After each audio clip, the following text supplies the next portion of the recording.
let's jump in. Let's see what Indivisible's actually doing. One of the few groups I've seen like taking this threat seriously, and honestly, that's so important in the times we're in. So let's take a look here. They had about an hour-long conversation about what the fuck are we gonna do, and honestly, that's the kind of conversation I think we all need to be a part of. So let's jump in, shall we?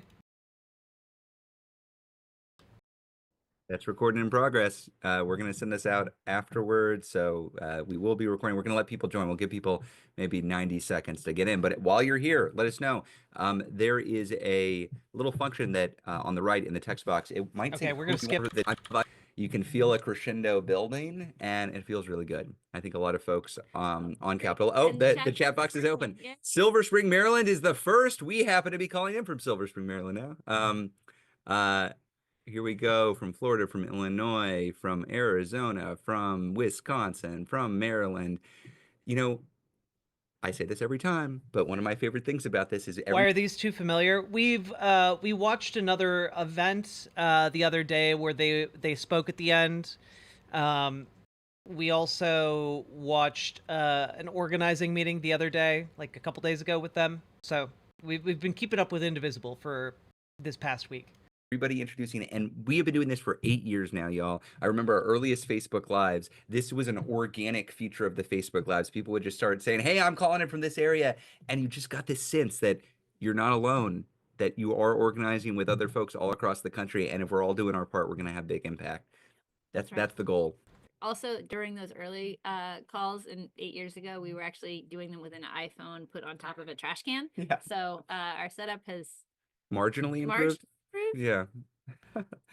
I will say I sat down and I have Leah's coffee, which has no sugar in it, and that's what I'm going to be drinking during this. But I need the caffeine anyway, so we'll go with it. Okay, right, I think go ahead let's get started. Let's get started. We have a lot of questions that have come in. As It's true. Elon Musk looked at, heard the legend of William Tell and said, I'll be smarter than Gessler. True, Low Casey. True.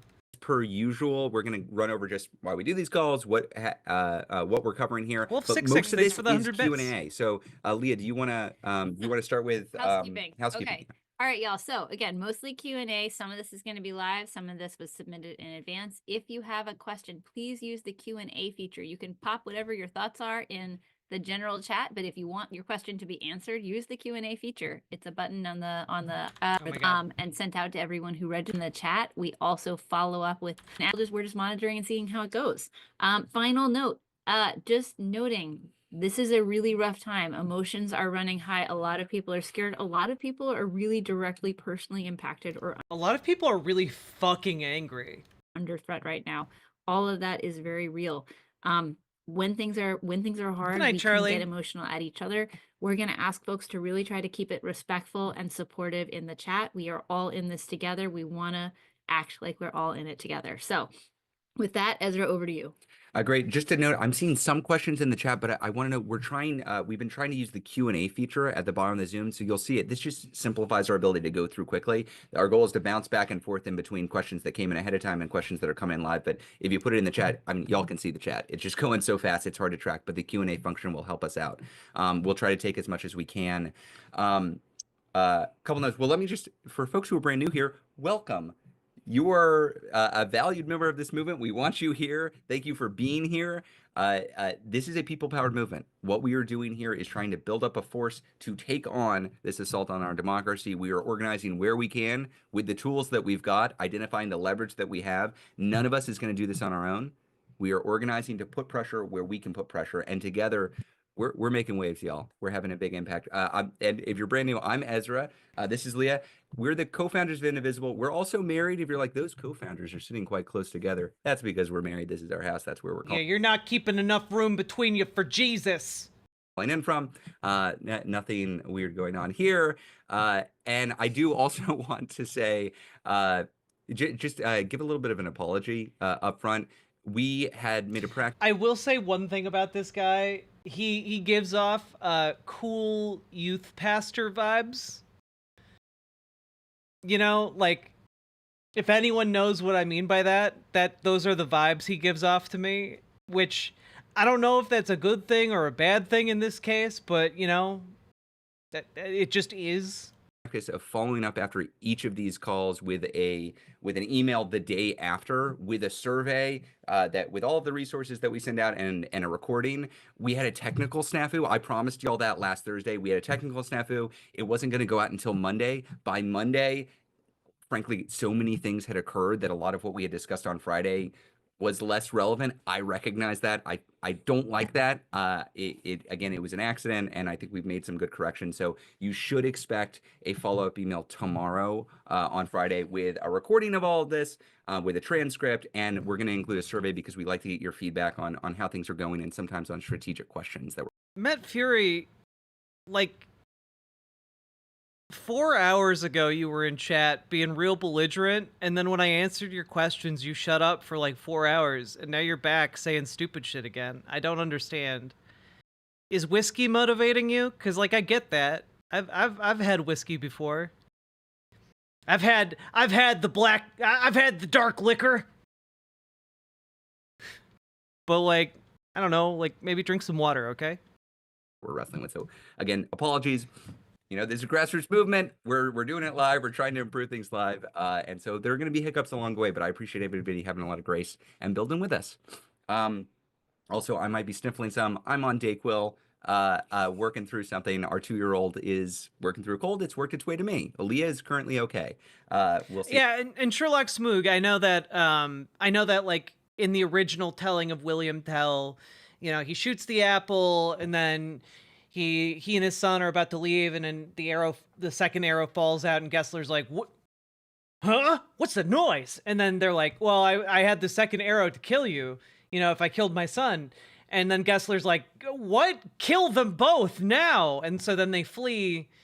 And like his son gets away, but then William Tell gets captured and put in chains, and is being shipped off. But then there's a terrible storm, and so they're like, we don't have enough dick power to steer the ship. The only one who can save us is William Tell. And so then they unlock his shackles and he steers the ship, but then he steers it to a nearby rocky outcrop and then jumps ship and like jumps onto the outcrop like an anime character, and then everyone on the ship dies except for him and Gessler pursues him into the forest where William Tell finally shoots him and he dies. It's a pretty badass story, honestly. See how long that lasts. Okay, all that said, let's talk a little bit about what's happened over the course of the last week, just to give you a sense before we get to Q&A. And I want to start this off by just celebrating He was indivisible cockstrong and leaders cocksure all across the country. I mean, if you have opened up a newspaper, if you turn on the radio, if you turn on the news, look, last Sunday, 50,000 people joined a call with Lee and me and some partners, and the survey question that I meant to send out last Friday was going to be a question of, hey, is there any appetite for in-person action? Like, what's keeping you from that? I drafted that because I wanted to get your input so we could figure out, should we be calling for this? And because the survey didn't get out, we didn't have that input. And we made a judgment call. We said, look, we're seeing a lot of energy out there. We're getting a lot of inputs from indivisible leaders. I think we need to escalate. I think we need to call for in-person actions. The reason why we do not willy-nilly call for in-person actions is because the worst thing you can do as an organizer is call for people to show up and then have nobody show up. It is counterproductive. It makes you look weak. It makes your opposition say, oh, good, I don't need to pay attention to them. Fair. So it's chancy. You don't just call for a lot of action and then have nobody show up. But we thought the energy was high enough. So we had 50,000 people join that call, which itself was impressive. But our call to action on that call was in-person action. We wanted to see pressure on the United States Senate, both Democrats and Republicans. We wanted to see Senate Democrats use the power they have to actually push back. And y'all, if you were watching Rachel Maddow this week, if you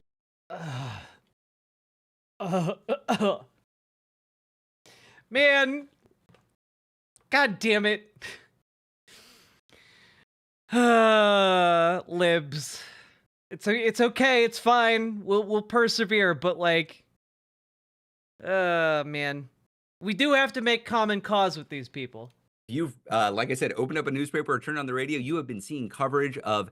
There have now been 260 events registered, orchestrated, in some cases already carried out in blue states, red states, purple states. Buildings absolutely swarmed. People around the blocks of Tom Tillis's office or Susan Collins's office or Lisa Murkowski's office. We are seeing this incredible grassroots pressure. I can't tell you how many journalists Lee and I have talked to over the last 2.5 months. And the reason why they called us is they say, "Oh, the resistance is dead, huh? Nobody's showing up. What are y'all gonna do? They're just gonna steamroll you, right?" Like that has been what our conversations were from basically November until December, and what we've been. I mean, the good news is it does seem like Indivisible is having an effect at actually mobilizing people. And honestly, the more bodies we get out there making a stink about this, I'm not going to turn my nose up. You know, I'm not going to turn my nose up if 95% of the people showing up are libs. I'm not going to turn my nose up to that. We are in the middle of a absolute goddamn crisis. So, you know, I'll take whatever we can get. And honestly, hard truth incoming. Most of the people who show up to protests when the protests are successful tend to be libs. You need to have protests that your like white 70-year-old grandma is going to go to, okay? Like that's when you know like, oh shit, we're going to win. Telling them is, you're not seeing what we're seeing. There were more indivisible groups that formed in November of last year than formed any month going back to 2017. Then we beat that number in December. Then we beat that number again in January. We were telling people it's not blowing up in a big public protest yet, but it's coming. It is coming. And boy, y'all are proving us right. This morning, I had conversations to that effect with folks from Vox, USA Today, Huffington Post, The Guardian, some radio show. We'll let you know where all we are. I'm spending that time bragging about you all, talking about the actions that you. It's true. I reacted too strongly to the Rachel Maddow name drop. It just took me by surprise. Made me throw up a little bit in my mouth, but that's okay. It's okay. It's all right. She's not the worst person in the world. All right. She's fine. Aggressively fine. You are doing. This is what we are doing together. And don't get me wrong. It is fun to see your face in the paper. I'm sure you like seeing your faces on Rachel Maddow with your actions, and that is good. That's good. Don't get me wrong. But we're not just doing it for that purpose. This is. Ooh, Super Jet Guy, good question. Hey, Riverboat Jack, I was wondering how we can get other left-leaning streamers to be on board with convincing their audience to be more active and agitating. I genuinely don't know. Honestly, I don't have a ton of connections with a lot of other lefty streamers or that I like maintain. I do think that a lot of that should be stuff that you bring up to them to like kind of gauge the waters. Like y'all need to be like, "Hey, you got any plans to organize?" And then like suggest like DSA or local Dems or whatever. I was just annoying enough pushing DSA in Jack's chat that Jack started doing it too. And then I went to DSA and now I'm in DSA and now I'm trying to do shit. It's true. This is how it works. 260 events focused on senators all across the country. We see that surge of activity, and it's a virtuous cycle. People are upset. You hold events. That gets media coverage. More people see it. You get more members. You hold more events. It's true. Pastor Ben followed me on Blue Sky the other day. Maybe so. Rinse and repeat. And why? Not just for the coverage, not just because it's fun, but for impact. Trump overreaches, we create a ruckus, the Democrats see that ruckus, they start fighting back, and then that fight back generates more public interest and more pressure. That pressure slows things down or causes retreat. That's the game, y'all. That's what we're doing together. So, part of the frustrating bit about this is that there's not really like a definitive blow we can do with our collective action, because the mechanisms are for us to reel in Republican overreach are so eroded that honestly what we have is we need to slow everything down to like a standstill with collective action. Like our main goal right now needs to be kind of like slowing and killing the momentum of the conservative onslaught with a thousand paper cuts. You know, slow it down by every means available to us with pressure and with politics. 2 weeks ago, Trump tried to freeze all federal programs, wildly unconstitutional power grab. Immediately, there was this blowback. That was the flashpoint that set off a lot of this over the course of the last couple of weeks. Within 48 hours, they had to back off. Just overwhelming outrage. Trump wants you to think he's king, wants you to think you're powerless. Not the case. We have demonstrated when we fight back, not necessarily going to stop everything. I'm not telling you everything's going to be fine, but we can stop some things. We can slow other things. Now, on that note of not being able to stop all things, of course, Trump and the team are regrouping. Elon Musk has sent his teenage flying monkeys into the Treasury and the agencies. We were just out there in the protest on Tuesday. They seized control of the federal payment system. I think for those on this call, you're probably following this. This is Social Security. This is Medicaid. This is Meals on Wheels. This is Head Start. This is student loans. Look, I'm not going to cover all this. We can get into it in the Q&A. But when the president hands the richest man in the world the keys to the Treasury and allows him to personally decide whether you're going to get your student loans, whether you're going to get your Social Security check, they're taking a wrecking ball to the Constitution. That is what they're doing. So I don't want to sugarcoat it. And it's hard to not be an alarmist when everything that's I mean, this is the thing. They might be libs, but they accurately understand the depth and severity of this problem. You know? Going on is so alarming. Timothy Snyder, the expert in authoritarianism, calls this a coup. Heather Cox Richardson, the brilliant commentator historian, she says this is the most dangerous place our republic has ever been in. Listen to them if you don't want to listen to us. So I'm not here. Yeah, we are in the middle of an existential crisis. So like this organizing stuff, I know that this organizing stuff is not the most exciting thing I cover on this show, but it might just be the most important stuff that I cover on this show. Because this is what we need to do. This is the pathway for us to actually do shit. Here to just alarm, we're here to act. That is what Indivisible does. We can get full of anxiety and depression. Super Jet Guy, do it. Why not? What is there to lose? But your chains. We're not here just to consume news. We're here to consume news so that we can take action together. So 3 big points that I have in my mind as we lead into the coming week. First, we've got to unify the opposition. We've got to unify the opposition. We are moving in that direction. What's that Gandhi quote? First they ignore you, then they laugh at you, then they fight you, then you win. I would amend that a little bit for pushing Senate Democrats to start fighting back. First they ignore and laugh at you. Then they engage in kind of BS public relations stunts to try to show you that they're doing something without actually doing anything. Yep. And then they join you in a unified opposition. I would say we're somewhere between steps 2 and 3. I'd have to agree with that. And honestly, that laying it out like that makes me feel a little bit better that we're a lot closer to getting to step number 3, and it's been less than a week since they've been back in Washington. 2 weeks ago, we were at step 1. They were ignoring and laughing at us. That's not where we are anymore. Because keep in mind, 2 weeks ago, they weren't even in Washington, D.C. I think they've arrived in Washington, D.C. now. And part of it, guys, is that they have been like they've been doing the performative, we're going out in front of these buildings routine. Like they've been doing that. They've been staging this. But I think also part of it is kind of a shock on their part that they actually genuinely aren't being allowed into these buildings. You know, like that is a genuine like reality check for them. And that's very I think that is getting us further towards where we want to go than we might realize. They are not laughing at us anymore. I will tell you, Lee and I are both fielding calls from... I'm surprised there's no mechanism to remove Trump purely on the basis of his brain. turned to mozzarella? Well, the unfortunate part is that there is a mechanism for removing a president whose brain has turned into moldy mozzarella.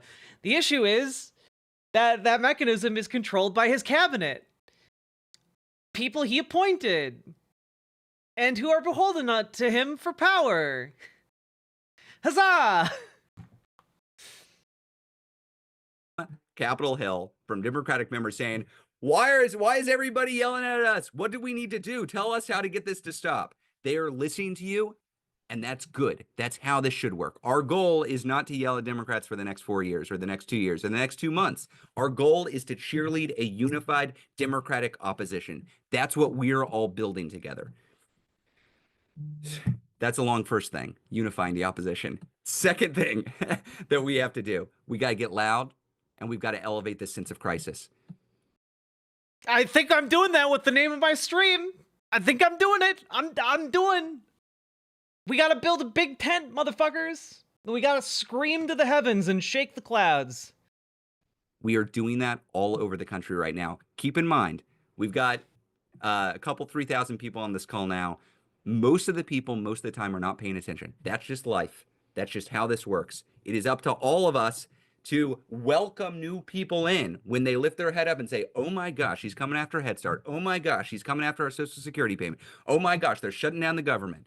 We need to welcome people in as they are awakening to the fact that there is a massive constitutional crisis underway, because we're not going to win this just with us. We're not going to win this just with Kamala Harris voters. We're not going to win this just with non-voters. We need Trump voters who voted for lower egg prices and lower bread prices to feel betrayed and understand that we would welcome them into our coalition. We do not have to.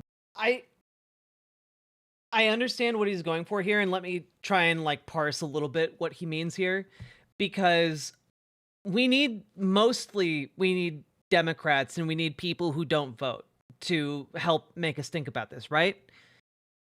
But another important aspect of this is that Republican politicians see that there is a political cost to be paid here.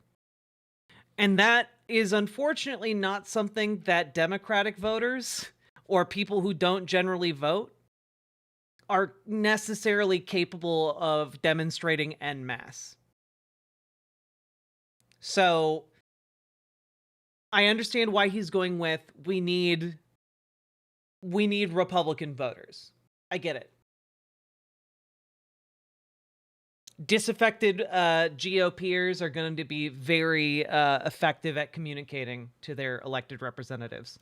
Agree on a long-term vision for the future of the Democratic Party, or what a future 2029 governing coalition will prioritize with its first piece of legislation. We don't have to agree on that. What we have to agree on is no. We have to agree that collectively what's happening here is unacceptable.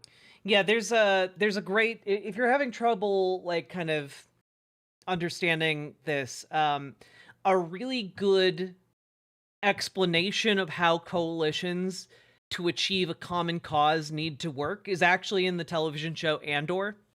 If you guys haven't seen it, you absolutely should. It's the best Star Wars thing that currently exists. But also, there is a lot of the show dedicated to different factions working together that have extraordinarily disparate ideological views, but they are all united in their hatred of the Empire and opposing the Empire, and that is what ultimately is most important in keeping their coalition together. And so that is the kind of ethos we also need to take when we are approaching this particular political crisis, because ultimately we are not having a conversation about whether, our country is going to be socialist. We're not having a conversation about whether our country is going to be liberal. We're not having a conversation about whether our country is going to be conservative. We are having a conversation about whether or not we are going to have a country at all. That is fundamentally what we are talking about. And a lot of people agree we should have that country. And that is something that plays to our benefit when we are in this coalition building mode.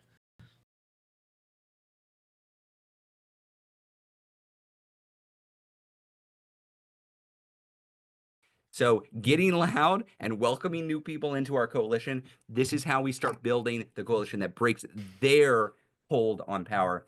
And third, I think we have a real opportunity right now to strategically focus on Musk. Now, there are going to be a lot of villains over the course. This is true. Remember earlier today, I talked about the polling that came out that showed there's been like an over 20% shift of Republican support for Elon Musk.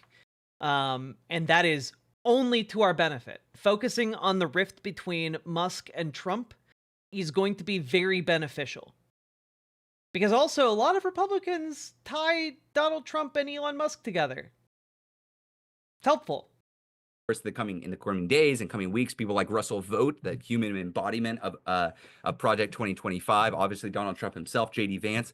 Musk is particularly unpopular. The public does not like unelected foreign billionaires who are screwing around with their money, and that's what's happening. So this is true among many Republicans, certainly a lot of independents, and certainly Democrats. And not only is it unpopular, he's got a big freaking ego, and that is on a collision course with Trump's. So I think we should be taking advantage of the fact that a lot of this overreach is coming from Elon Musk, and we should be doing what we can to create a fracture in that coalition on their side. Okay, Leah, summarize. Unifying the opposition, getting loud and welcoming new people into our coalition as they become aware of the threat we're under, and focusing as much as we can on fracturing their coalition, especially by a focus on Elon Musk's overreach. Anything else you want to add before we get to Q&A? Well, I just want to make sure, I want to pull out that when we talk about unifying the opposition and then getting loud, part of the reason we're getting loud is to make sure that Republicans are feeling the pressure from the That's right. full faction, like the full array of their own stakeholders, right? Because fundamentally, we are pushing everybody. And I know I want to shout out, there are folks outside of Murkowski's office who are on this call, folks outside of Tillis's offices on this call. We are pushing as hard as we can on all sides because we need to make sure that everybody involved feels the heat and understands that this is a constitutional crisis and this is unacceptable. But part of what we do is we raise the temperature so that more people are getting mad at the Republicans because we know it can't just be us, people who they know didn't vote for them. I love this from Susan Miller. 20 indivisible grandmas in Kanan Warner's offices in Richmond on Tuesday. That's what we're looking for. Yeah. That's what we're looking for. Shout out. I think Jess Craven said there's 50 people on a call with Adam Schiff's chief of staff right now. I saw 500 people outside of Fetterman's office and nobody's happy with him. The chat is full of people reporting. That's great. I actually love to hear about this because guess what? I'm going to pose to you guys a question. How many of you have been hearing about these protests? Genuine question. How many of you up to this point have heard anything about these protests outside of individual offices?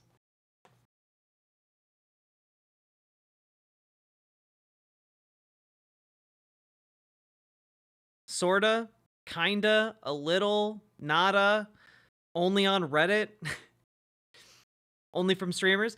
Of those of you who have heard of it, did you hear about it from any kind of like mainstream media source?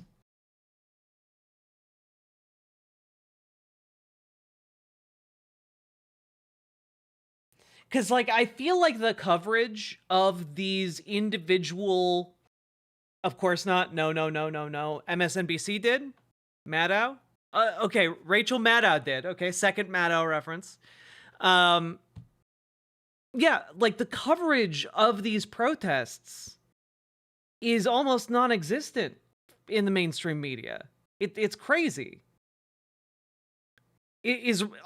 Like serious question, is Rachel Maddow the only mainstream media source that actually reported on this? Like the only mainstream national media? That's crazy. So all I have to say is this is why I want to talk about this kind of stuff on stream. It's why I'm focusing on this, because there's not coverage about the pressure. It's like this doesn't exist. It's very weird. Like I'm not prone to like conspiracism or anything, but like it's very weird. The silence that is ringing out.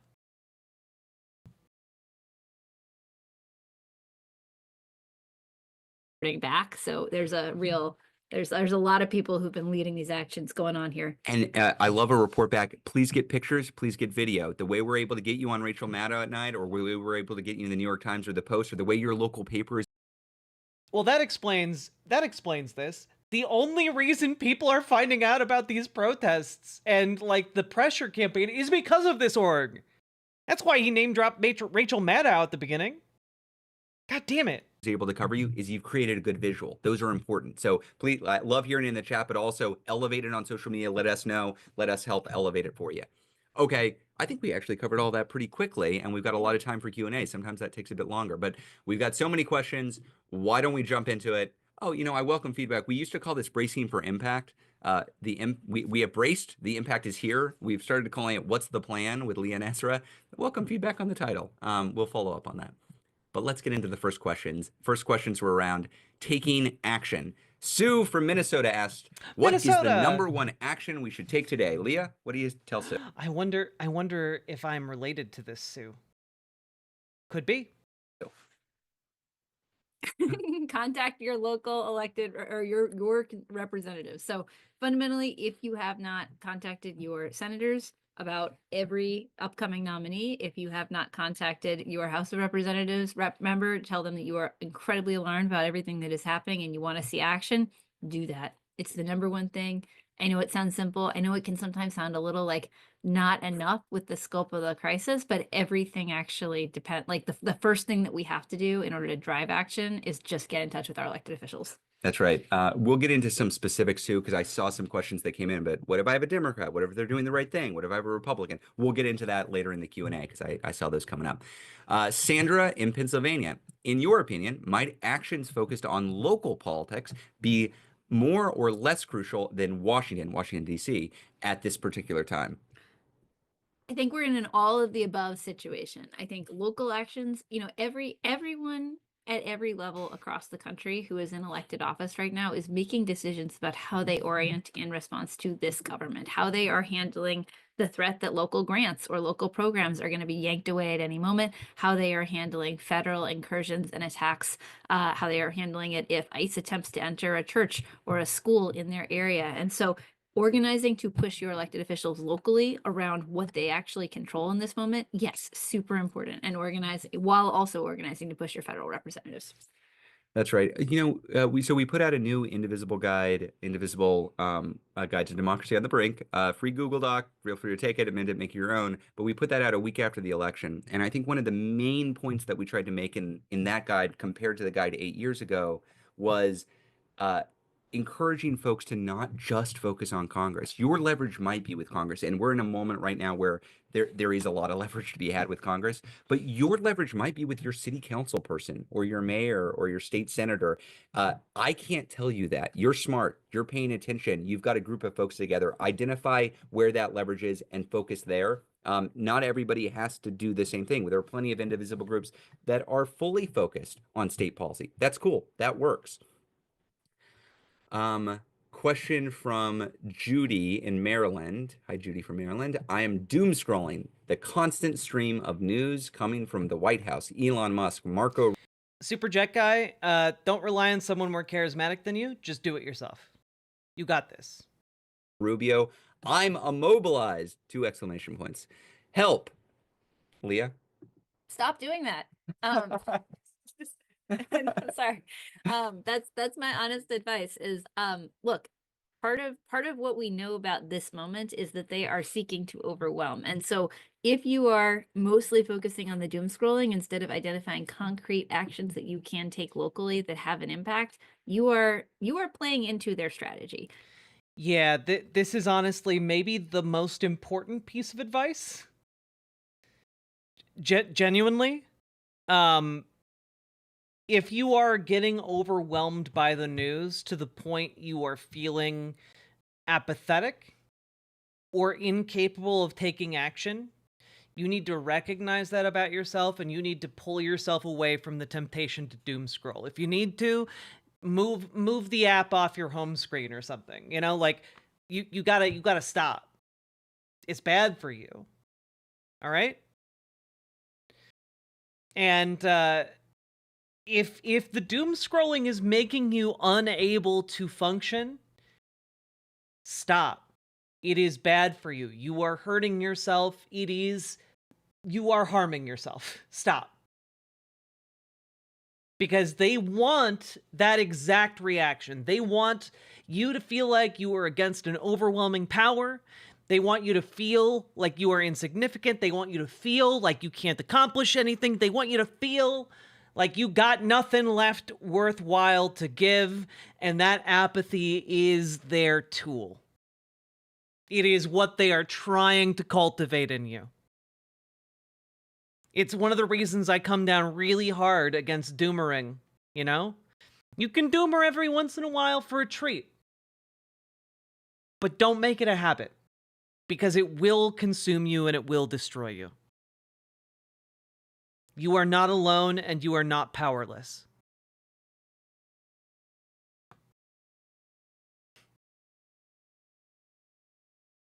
You know, ask yourself, what would William Tell do?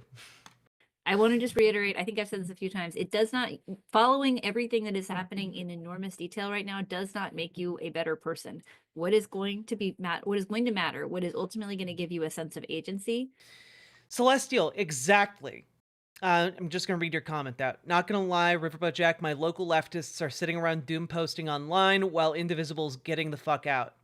Mad respect to them. Libs that get out are helping more than leftists who don't.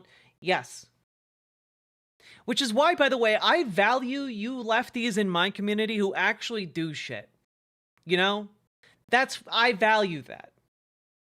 It is a rare quality that I hope to continue to cultivate in my community, because I have, like, there's no, it's not useful anymore. We are in a new time where simply being correct on an issue is not enough. There was a long period of time, maybe like 10, 15 years, where like people were just correct on stuff and they were like, huh, I've done my duty. I must away. And they didn't realize they were coming off like Tuxedo Mask. You guys didn't do shit. Being correct about something isn't the same as actually doing something. You have to do something. If you are correct on something and don't do anything, you are just as bad as every liberal, you know? Do you value me joining DSA? Zell Rex, you have no idea how much I value you joining DSA.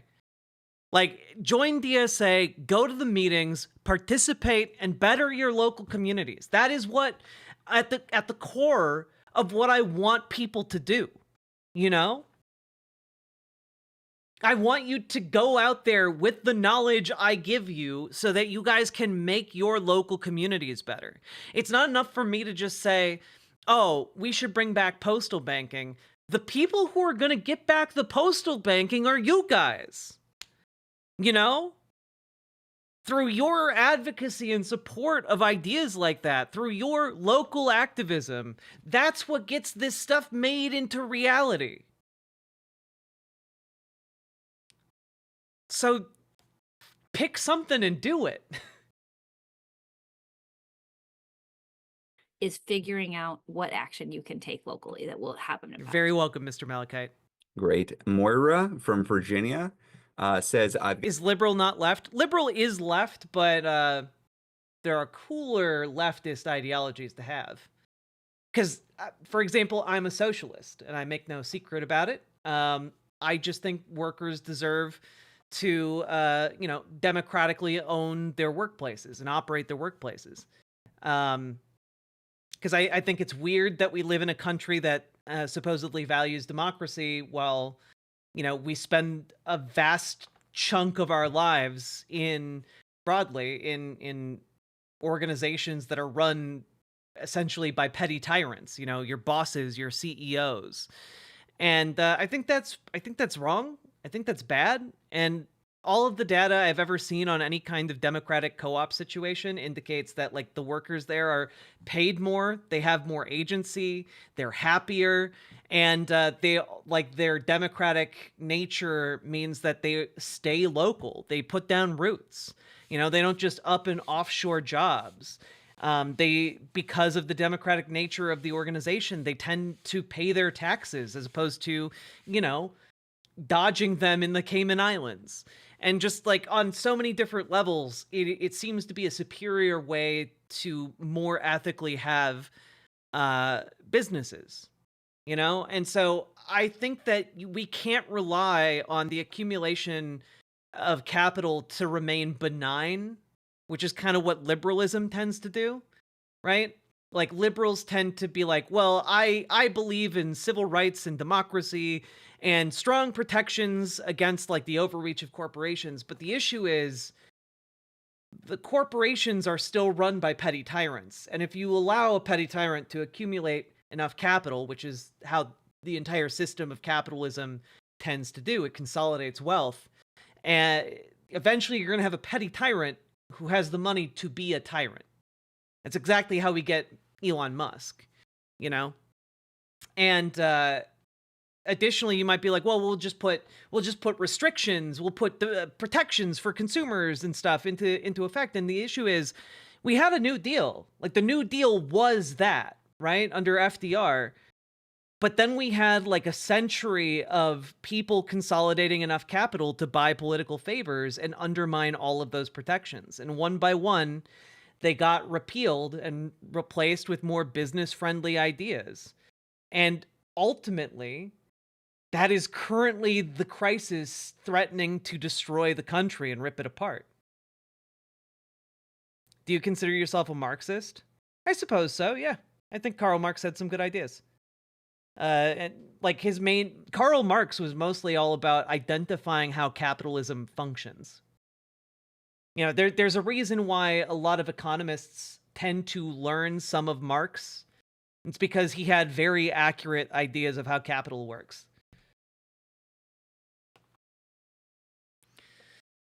So, yeah, I'm a socialist because I oppose that accumulation of capital, and I believe in the fundamental right for freedom, autonomy, and flourishing for all folks. So, yeah, I don't tend to make a huge deal about it, because I think my advocacy tends to focus on more immediate problems, but I do talk a lot about how in a long stretch of time, how I would like to see the world improved with like, for example, we used to have in like until the 1960s, we used to have postal banks.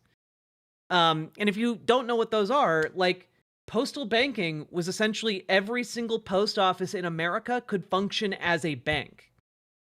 Meaning you could cash your checks there. You could open a savings account there. And that was killed by private banking corporations, right? But if we brought that back, you could effectively have a really great mechanism through which you could put out loans to like foster democratic worker co-ops. Which, by the way, if you want to bring back postal banking, you may be able to do it through local laws.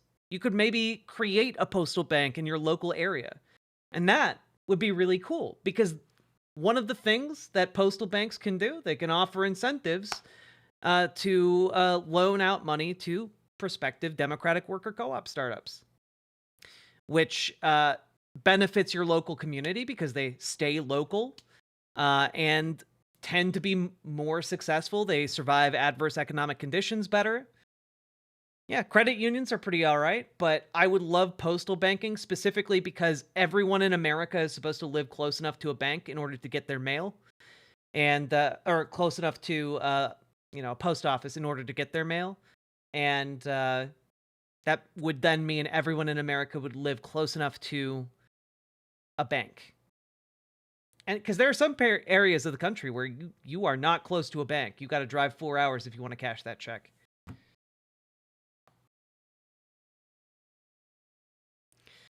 Did you ever get a chance to cover Amazon going, hey, ignore the union that just got made U.S. government? Okay, thanks, bye. No, but also, like, good luck ignoring your unionization efforts, you know? God. Anyway, long tangent, sorry. Got 73 people from my national network to both call and email senators using all your tools. That's great, Maura. Love to hear it. How do I keep momentum going? I would just point out your two senators could use some pressure too. They've been voting for quite a few nominees of Trump. So, Mr. Anderson, Leah, howdy. if they've been calling and they've been emailing, how do you think of continuing the pressure? What comes next? Well, so first, I think we talk about in-person meetings. Again, in-person meetings are part of how folks know that you really mean business. If you are willing to take time out of your day to show up to a Senate office, that is a sign that you will take time out of your day to help or not help on someone's upcoming reelection. The other point that I will note, I can't help but notice that you are in Virginia, which means that you are in one of the places that is going to be really crucial this year electorally in demonstrating that voters are absolutely fed up with and horrified by everything that is happening. Yes, Dragonfly. Yes, I agree with that completely. A good way to pressure elected Dems is to join your local Dems and get them to send a joint letter to elected representatives. I agree. I'm gonna definitely try and introduce that in the next Dem meeting in February here. The first meeting I went to with my local Dems was a pretty positive experience, and I'd love to I'd love from the first thing I do to in that group to be to introduce that motion in Washington. So I would be thinking about, one, how do you move your group or your network into in-person contact with your elected officials? And then also, how are you moving them directly into preparing for elections? Because what happens in Virginia sends a very powerful message to every other elected official this year. I'm going to bounce back. I've done a whole bunch of pre-questions. I'm going to do some that have come in the chat. The first one that I see in here is Kelly asks, what are your thoughts on Ken Martin for DNC chair? I will just note, Indivisible endorsed Ben Wickler. There was overwhelming support for Ben Wickler. He had something above 90% support when we polled Indivisible group leaders. It was actually on one of these calls 2 calls That was ago a where we asked heartbreaking you all, loss. do you think Indivisible should endorse? And the response was overwhelming. Yeah, you should move forward. And that's why we ended up moving forward with endorsement. Ben lost. He didn't get the nomination. So we got this guy, Ken Martin. Leah, any thoughts on Ken Martin? Well, let me start by just saying I do think that it is a positive thing overall that we are looking at somebody for DNC chair who has actually done the work of being the head of a state party. I think for too long we've kind of treated it as, you know, a public position, but not necessarily a position that you're qualified for by having done. I mean, I don't think it's necessarily rat fuckery on that DNC vote. It's just that, you know, Wickler's been in the party for 6 years. You know, Martin's been in the party for, you know, 15 years. You know, like there's a dearth of, like, you know, Martin's just had a lot more time to put down his roots and make connections with other folks in the DNC, and that adds up on that work to like prepare for it. So I think that is positive. And I know that we know a lot of folks in the state parties who have very positive things to say about Ken Martin. And so, you know, I think obviously we are invested in the Democratic Party doing better. We want to work with them to do better. We ultimately want the kind of year-round organizing and the kind of deep alliances with grassroots partners that we saw with Ben Wickler in the Wisconsin Democratic Party. So I think we're hopeful to work with them. And, you know, obviously I shared the like deep enthusiasm of a lot of folks across the network for Ben. And so we're really, you know, unfortunately, or we're grateful that he is going to be continuing to turn Wisconsin around. All of us depend on the futures of Wisconsin, and that's that. That's right. And look, let's be real, y'all. Had Ben won, all of our problems would have been solved. Had Ben won, it's not as if we could have said, okay, our job here is done. Let's go home. The DNC party chair is important and has some power, but nothing is a replacement for the organizing work you're doing. I've got no beef with Ken. I've had. Also, let me just say, I am pleasantly surprised that David Hogg won vice chair, and that is good news. You know, there's some good work for David Hogg to do. And I think that he might improve the, you know, Ken Martin's, you know, chairmanship, we'll say. Heard pretty good reviews of his work. I think he did pretty darn good work as a party chair in Minnesota. So Malcolm Kenyatta got another vice chair spot. Awesome. Major conflict that we have there, but nor is there any major solution that is going to come from above. If you think somebody in some smoke-filled room in Washington, D.C. is going to solve all of our problems for you, I'm sorry to say, we've been in some of those rooms. Nobody's solving your problems. It's going to come from all of us organizing where we are and putting pressure on the system. And the reason why we think that works is because we've seen it work repeatedly over the course of the last 8 hours or 8 years. God, 8 hours. I think the Dayquil must be wearing off. I will note our position is we are not an arm of the Democratic Party, have not been ever, are not now, won't be. We will work with Democrats hand in glove when it makes sense. And when they're not doing what we want, we will tell them, hey, be better. You should be doing better. That is our role. There is a rich history of social movements existing alongside formal party structures. And so it is good and healthy and empowering to develop your own power at the local level. And if it makes sense to work with your local party structure, great. If you're pushing them, that's also fine. It's going to lead to some good outcomes. I'm going to bounce back to a couple questions that came in ahead of time. We got a question. Love this question, Judy.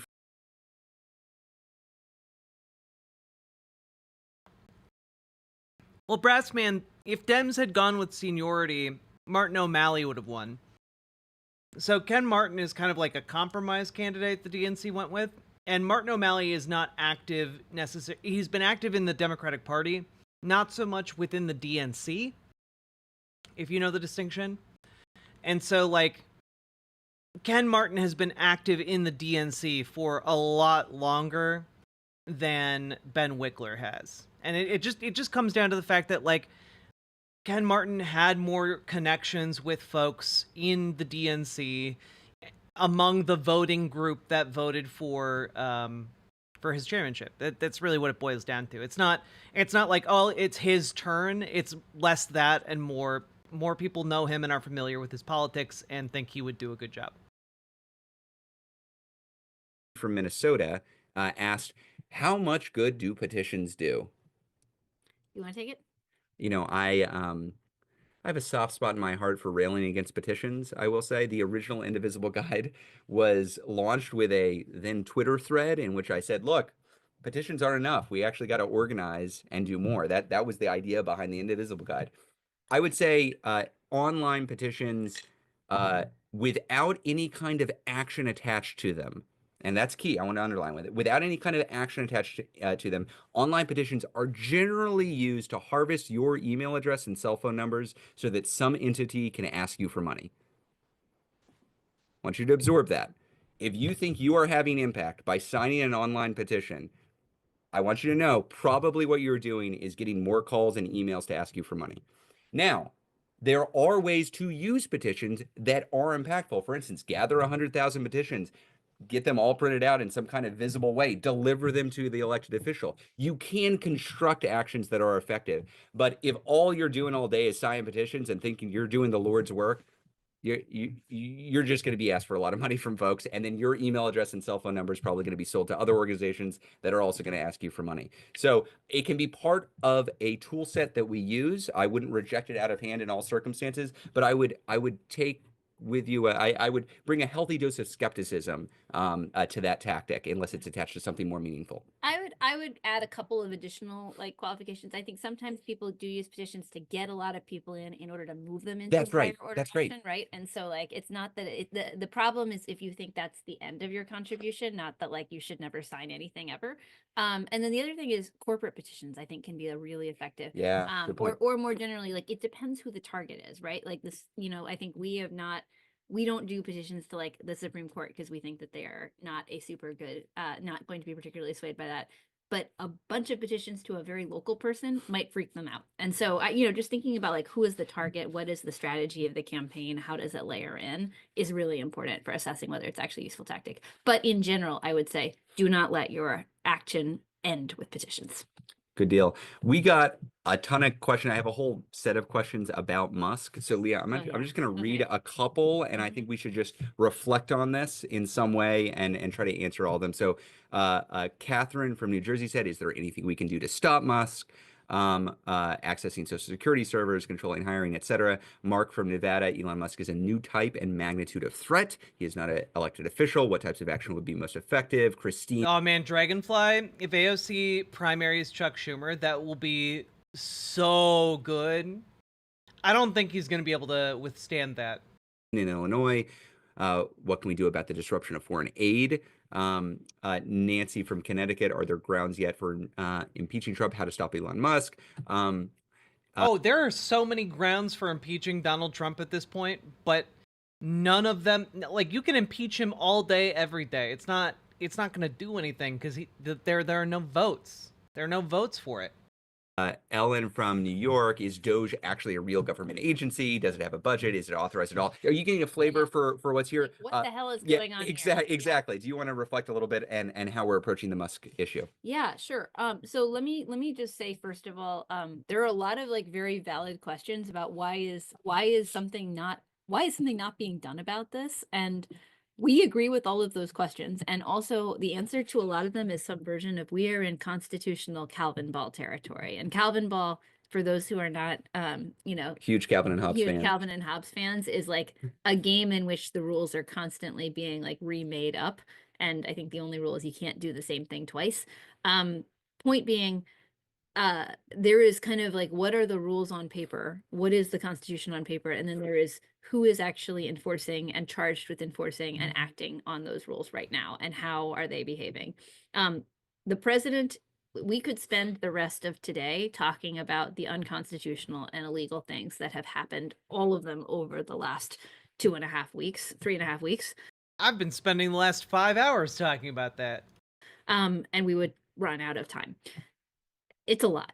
It's a lot. The attitude of this administration has been absolutely flagrant breaking of laws, absolutely flagrant violating of the Constitution. And I want to just kind of say this because, there's what messaging we would take to voters on the doors, and this is not that. This is my messaging to you, people who showed up to talk about politics at 3:30 on a Thursday afternoon. Some of this stuff can feel pretty abstract, right? We're talking about Congress has the power of the purse and the president is supposed to implement. But the entire American system of government rests on certain divisions of authorities and powers, and rests on like the idea that Congress writes laws and authorizes and appropriates funds, and the president is charged with carrying those things out. Do they have discretion and the ability to make decisions within how they do that? Yeah, sure, within appropriate levels. But it is a massive and fundamental constitutional crisis if the president simply says, I now have the authority to decide not to spend money the way that Congress authorized. Because why on earth would you ever have faith that the next budget you pass, if you are Congress, is going to be carried out in that sense? At that point, there's literally no role for Congress, because they're just, the president is simply deciding how he is going to spend money himself. And so that's why we're talking about this. It basically makes the president the dictator. It's exactly. It's kind of an undergirding crisis that everything else rests upon. USAID is an authorized, there's a mandate, is an entity that was brought into existence by Congress, right? You cannot simply decide that you are not going to do that. You cannot simply fold all of those programs down, both morally, because, we are talking about extraordinary losses of life, extraordinary damage and human suffering, and also legally, because we are talking again about things that have been appropriated and run through Congress. This is so anyways, all which is just to say, this is not the public messaging that I would frame this around. I think publicly, we're going to frame it overwhelmingly around what is the direct and immediate impact that this is having on people, and what is the threat that this poses to you and your life and well-being. But fundamentally, what we are talking about is like how power is allocated across the US government, and a president who has demonstrated that he and his tasked enforcer, Elon Musk, are simply not going to be bound by any existing laws. Leah, can I follow up on that? Yeah, that is the issue, Brass Man. Like, Congress should, if it was working properly, impeach Donald Trump, right? Congress should remove him from power if it was working right. But the issue is, Republicans do not care about the rule of law. They do not care about anything other than power. So impeachment and removing him from power for violating the Constitution are just things that aren't going to happen. It's deeply frustrating. In a just world, he would be removed. And because I'm curious, Leah is the brilliant strategist between the two of us. Okay, we agree with all that. How do we get him out? That's the question. That's the question. Yeah. So right now, what we need. Why do people act like impeachment does something? Because impeachment basically is like the president, like confirmation that the president did crimes. And usually in the past, if a president was impeached, they would resign because what ensues after impeachment is a trial by Congress. You know, it would be considered too embarrassing for any politician to live through. And so most politicians resign before it goes to that congressional trial. However, we don't have the votes for impeachment, and because Congress does the trial, the votes on the outcome of the trial are also politically motivated. So, like, the trial only functions if, like, the movement to impeach is also backed up by, you know, enough votes to convict. To do is simply raise the threat level of what is happening and make sure everyone understands. And what we need and part of why we Shame focus is on dead, though. Democrats True. is because as long as Democrats are behaving like it is business as usual, most people will think that it is business as usual. Most Americans do not start with incredibly strong opinions about like the division of authority between Congress and the president. The way that they know that something is an emergency is because a lot of people are yelling, "This is an emergency" at the top of their lungs, and then explaining exactly what that emergency is and how it's going to impact them. And so we need to shake, Washington into the appropriate level of alarm. There are a bunch of legal efforts to stop this moving right now. There are more lawsuits than I can count moving, some of them are moving quickly, some of them are moving slowly, but efforts to, around USAID, around access to the Treasury payment system, around the effort to buy out federal employees, which is also wildly illegal and unauthorized. All of these things are moving. It's our job to build the public consensus around the fact that this is crazy, unconstitutional, illegal, and corrupt. Well, impeachment usually comes with the removal of power. That's what impeachment does. It is the process by which you would remove a president from being president. In order to make sure that we get to the legal outcomes that we want, and in order to create the leverage for Democrats, or create the public conditions for Democrats to use the leverage that they have in the future in order to try to force a change here. And when I talk about that, there are upcoming things that Democrats will have opportunities to weigh in on where their votes really are required, right? A budget negotiation is coming up.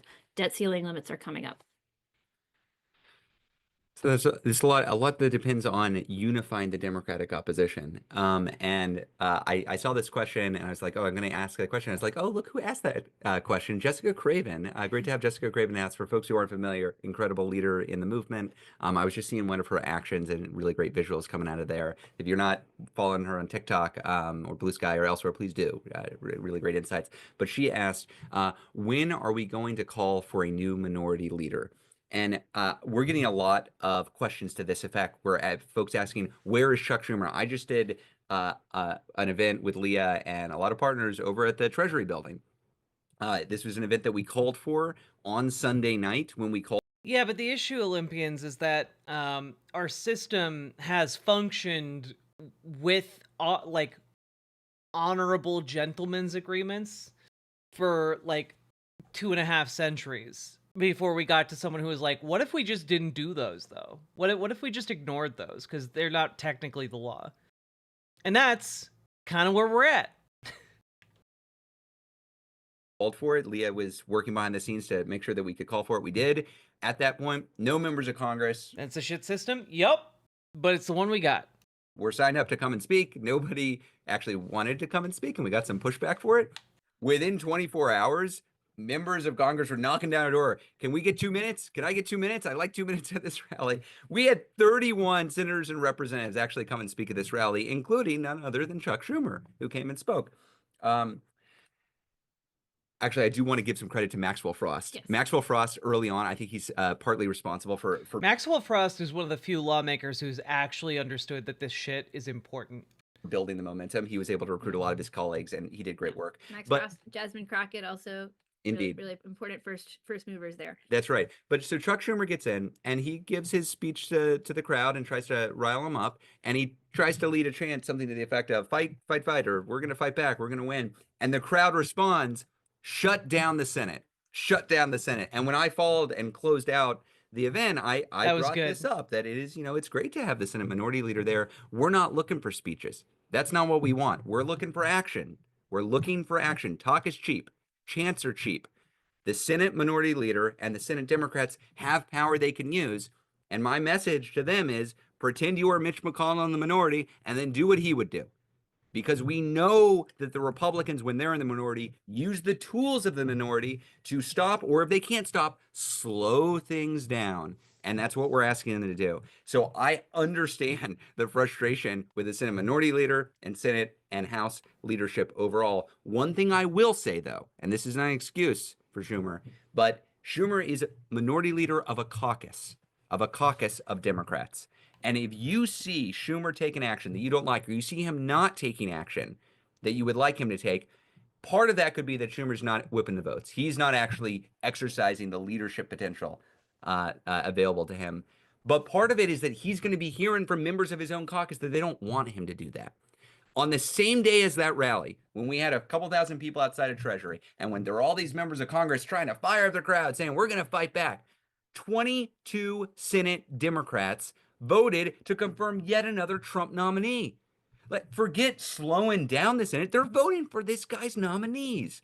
So I want a unified opposition. I want to be cheering on a unified Democratic opposition. But until we have that, we got to put pressure not just on Chuck Schumer, but on all of our Senate Democratic representatives. Yep. What on the Senate side, on the House side, we need to see them fight. There are a lot of limp Democrats. Okay, we gotta make sure they got spines back. And so my ideal outcome of this, it's a pincher movement. You got us putting pressure on our electeds, including our Senate Democrats, and you got Schumer using his power as leader to move them along together. We need both of those things to happen.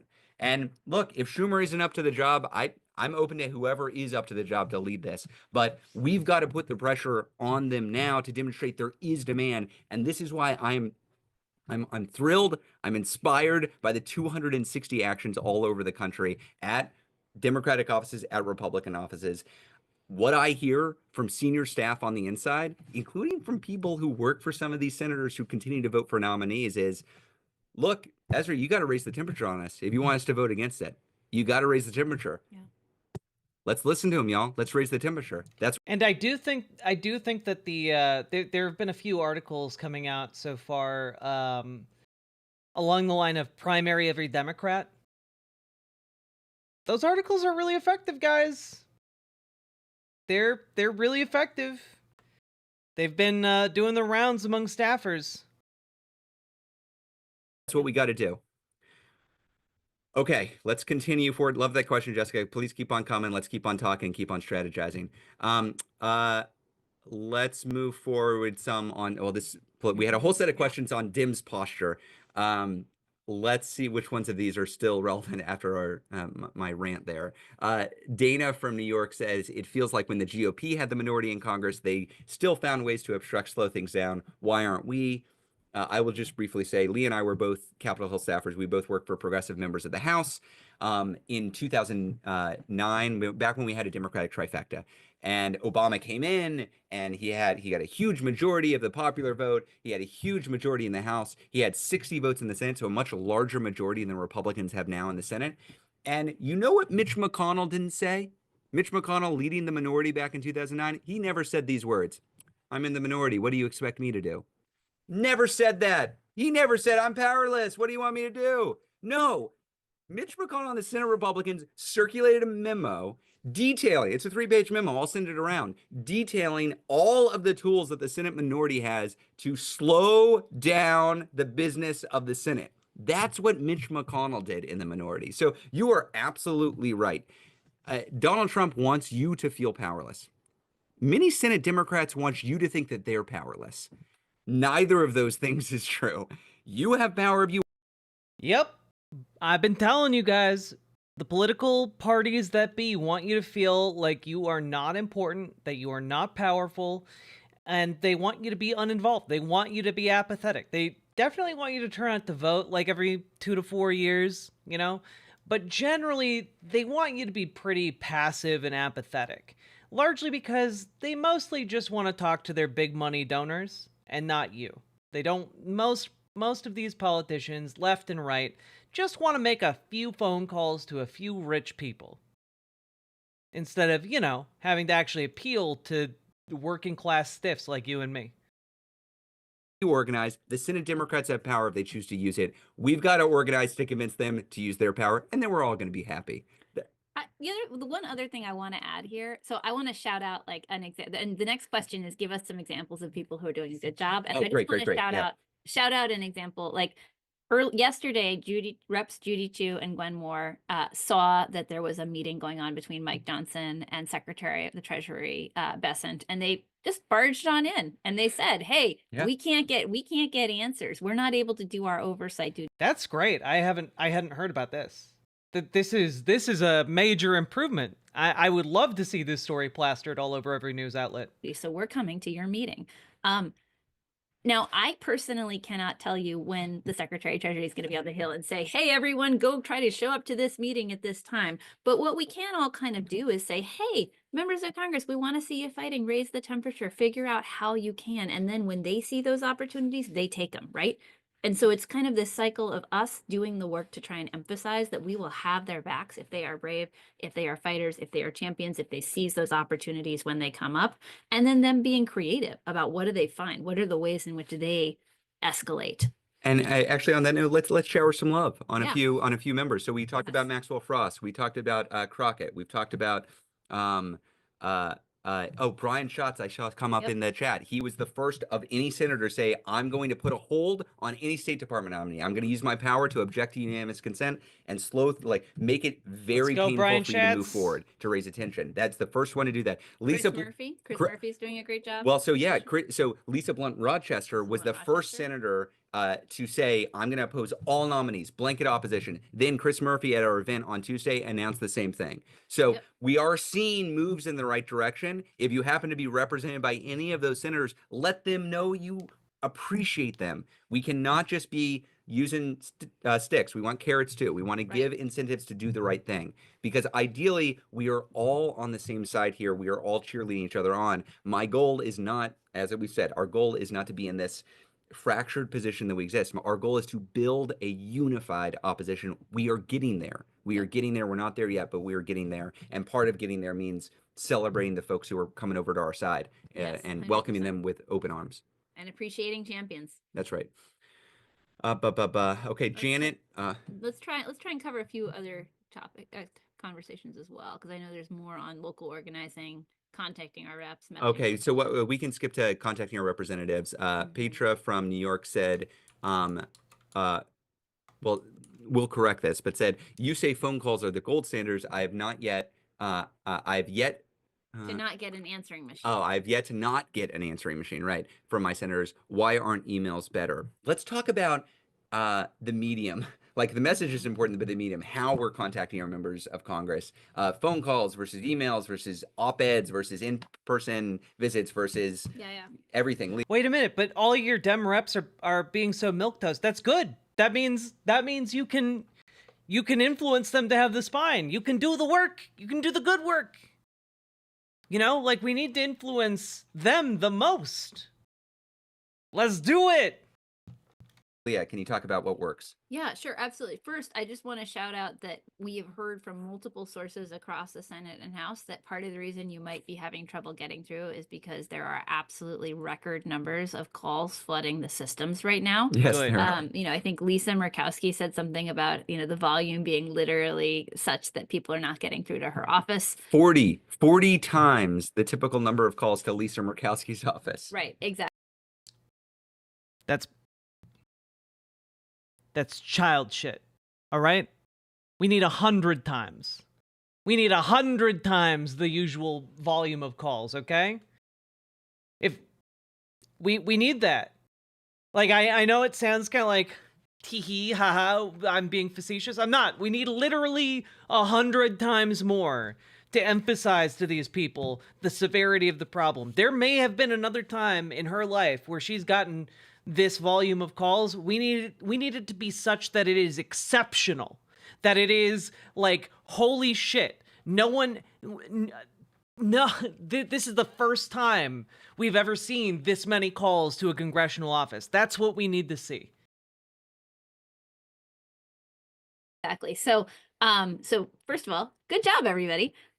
Second, so in general, what we talk about with engaging your elected officials is, I mean, yeah, I mean, kind of Mitsu, like you gotta take a look at take a look at the field and say, well, on the one hand, we have a dictatorial fascist, and I labor for the rest of my days in the Matrix mines. Or on the other hand, I am able to continue to live in a democracy, and at least have some semblance of agency over my life and the lives of my loved ones. you know?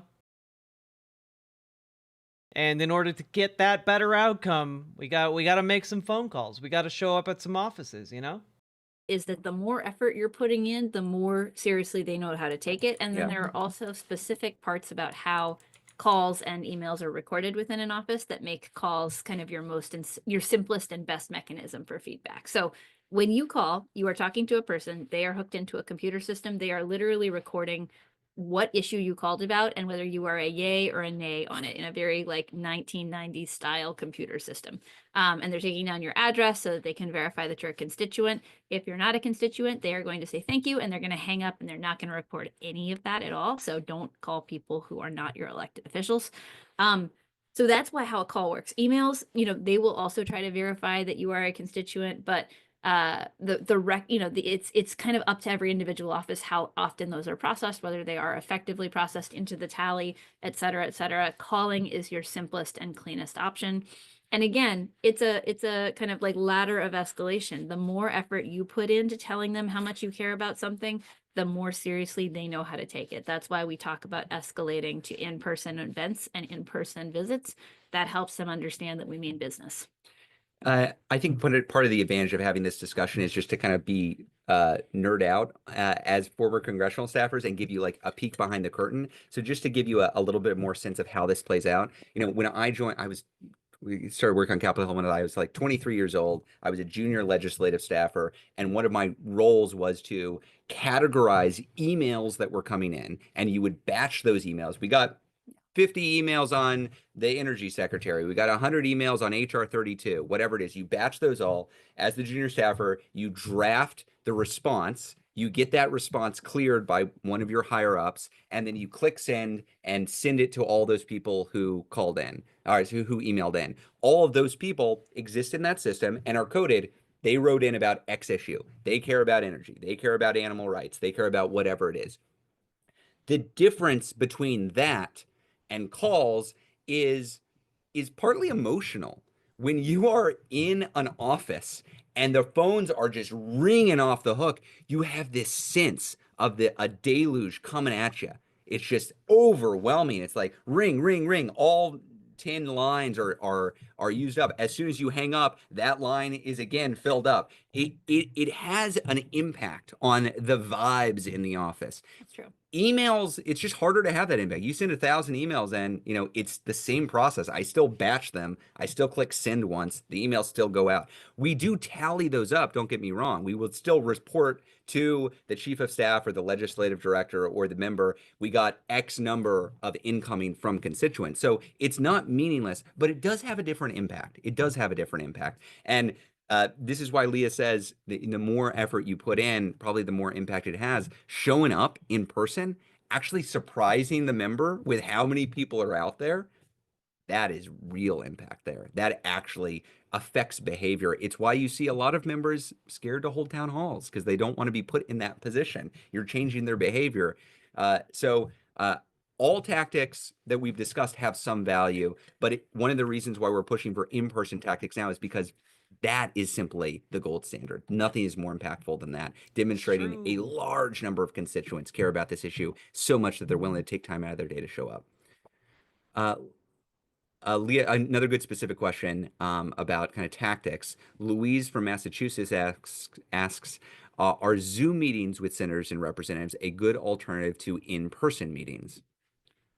I would say yes, and like a lot of time, elected officials are all over the place. They go a lot of different places. They're, not always available in person on the timeline you want to talk to them. And if you can get if you can get a Zoom on something that's timely and urgent, then that's great. That might be what you can do. I do think that, look, we've all been living in this increasingly Zoom-based age over the last few years, and I think we all know that there is a big difference between being on a Zoom with people and being in person in terms of both relationship building, in terms of the quality of conversation, in terms of the ability to genuinely feel like you're be heard.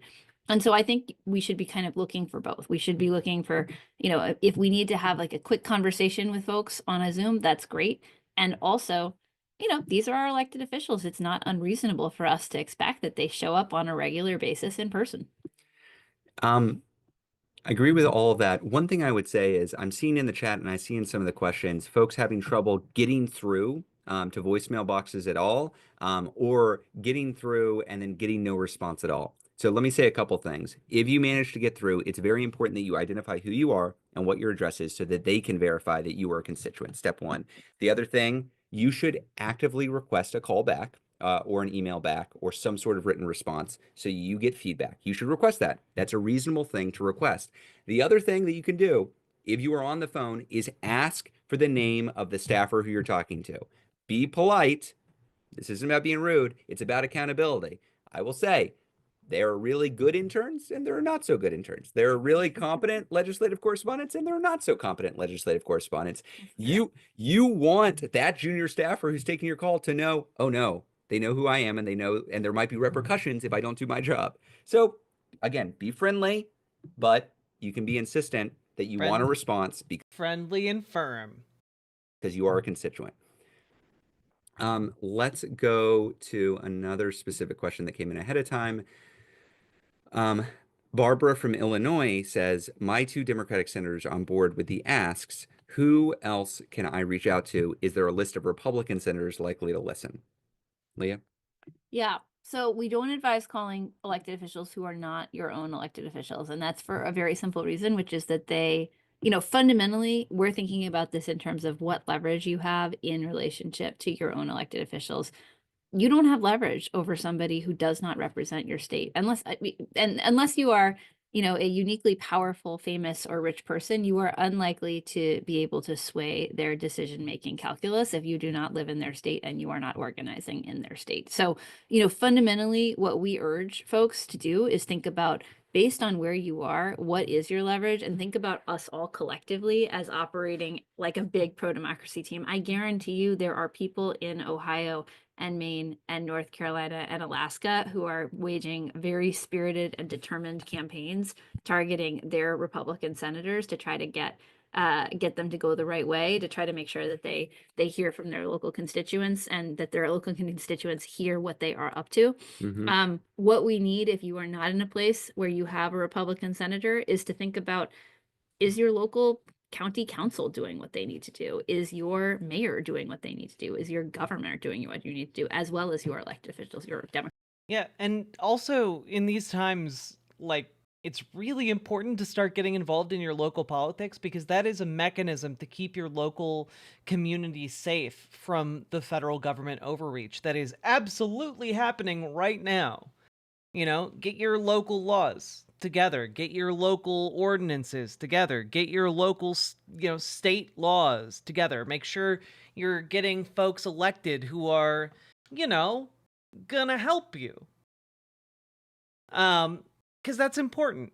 Having a local government that can support and protect undocumented immigrants, having a local government that can support and protect, LGBTQ refugees from out of state that are moving in. This stuff is important. It can mean the difference between life and death for folks, unironically. Democratic senators. Let's try to zoom. Great answer, Leah. Let's try to zoom through some questions that came in live. I'm just going to go through fast. Caroline asked, should we leave email addresses on voicemail as well as street addresses? Email is great. Now, they can write you a letter, though. They can send you a letter. So if they've got your address and your name, they should send you a letter. Emails can be kind of a pain to leave over voicemail, but you can do that. But I wouldn't just trust email being enough. Ron Smith, I want to touch on this. So Ron said Slotkin's answering machine hangs up just as you tell it to leave a message. Well, this is Slotkin. You got your start at Indivisible. I've seen you talk about that. You went to local Indivisible meetings. I expect you to actually take in incoming from your constituents. Look, with a great deal of love, I expect that, and I think her as her constituent, can expect that as well. If you are not able to reach your representative or senator, you should escalate tactics. That is reasonable. And by that, I mean, if they're not holding a town hall, call them out publicly for not holding a town hall. If you literally can't get through to their office by calling them, call them out publicly. We have seen indivisible groups put on what we've called empty chair town halls, where they invite the senator or the representative, they invite the local press, they invite other local elected officials, and if the senator or representative doesn't show up, they have a cardboard cutout on stage there to represent the no-show senator. Your senator wants to look responsive, and if they can ignore you, they might. My preference is that, and we've seen this among many indivisible groups, my preference is that they set up lines of communication so that they can actually talk. But if you can't get through and they're not talking your feedback, you got to escalate. That's what you got to do. Leah, anything on that? No. Okay. Let's see. I'm gonna try to go through fast here too. Joan, related to this, says planning a local office visit, but no response to my request to have a staffer meet with us. What now? Show up. Joan, show up. You do not need an appointment. They work for you. Yep. They work for you. You're their boss. Show up to their office. Say, hey, we're here. We're here to meet. I got 20 of your constituents. I got the local press here too. Optimally. Optimally, I've got the local press here too. We're upset. You just voted for yet another Trump nominee. What are you doing here? Show up. You do not need an appointment. Show up. That's right. Okay, let's It also just get local press, grab a bunch of people together, show up. just to be clear, helps you get an appointment next time if they think that you're going to show up otherwise. That's right. That's right. Sometimes. Your mileage might vary on that. I feel for Layla from DC. Says DC is very vulnerable to this administration, and we don't have reps or senators to call, and we're losing our jobs. Yeah. Help. Look, we are people. We've been in DC for a long time, and we feel very personally how infuriating it is to not have elected representation in this Congress, to not have not have voting representation in Congress, to not have senators who are representing your interests, especially given how obviously the Trump administration intends to assert its own kind of radical ideological agenda when it comes to DC, and especially given how hostile they are to federal workers. So first of all, just, identifying on a human level, what I would say is there are going to be a lot of moments over the coming period, like the action on Tuesday. Gosh, it's been a long week. Like the action on Tuesday this week, where what we can do in DC is show up.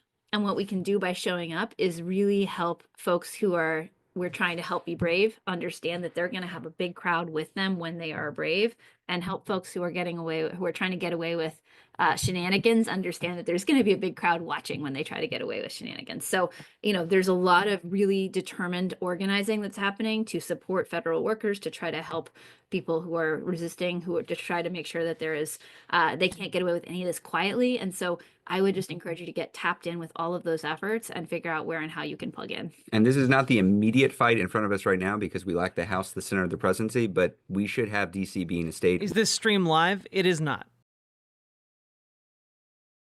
It is not, Nagmachan. It'd be cool if it was, but no, this was recorded like 2 days ago or yesterday. With two duly elected senators with full voting rights. Just to say out loud, this was a major campaign of ours in 2021. We failed to get all Democrats on board. Two of them, Kyrsten Sinema and Joe Manchin, are neither in Congress nor are they Democrats anymore. If we manage to build a new Democratic trifecta, this should be one of the top priorities, is actually giving representation to the District of Columbia. Yep. Just to say out loud. Yep. Carrie from California, going to go quickly because we kind of answered this already. Does it do any good for non-constituents to call the 7 identified moderate Republican senators in other states? The quick answer is no. That's not your job. They're not going to listen. When we were congressional staff, we had a place. Hey, just quick breaking news. Just a little bit of good news for a change. 1 second here. Let me bring this up.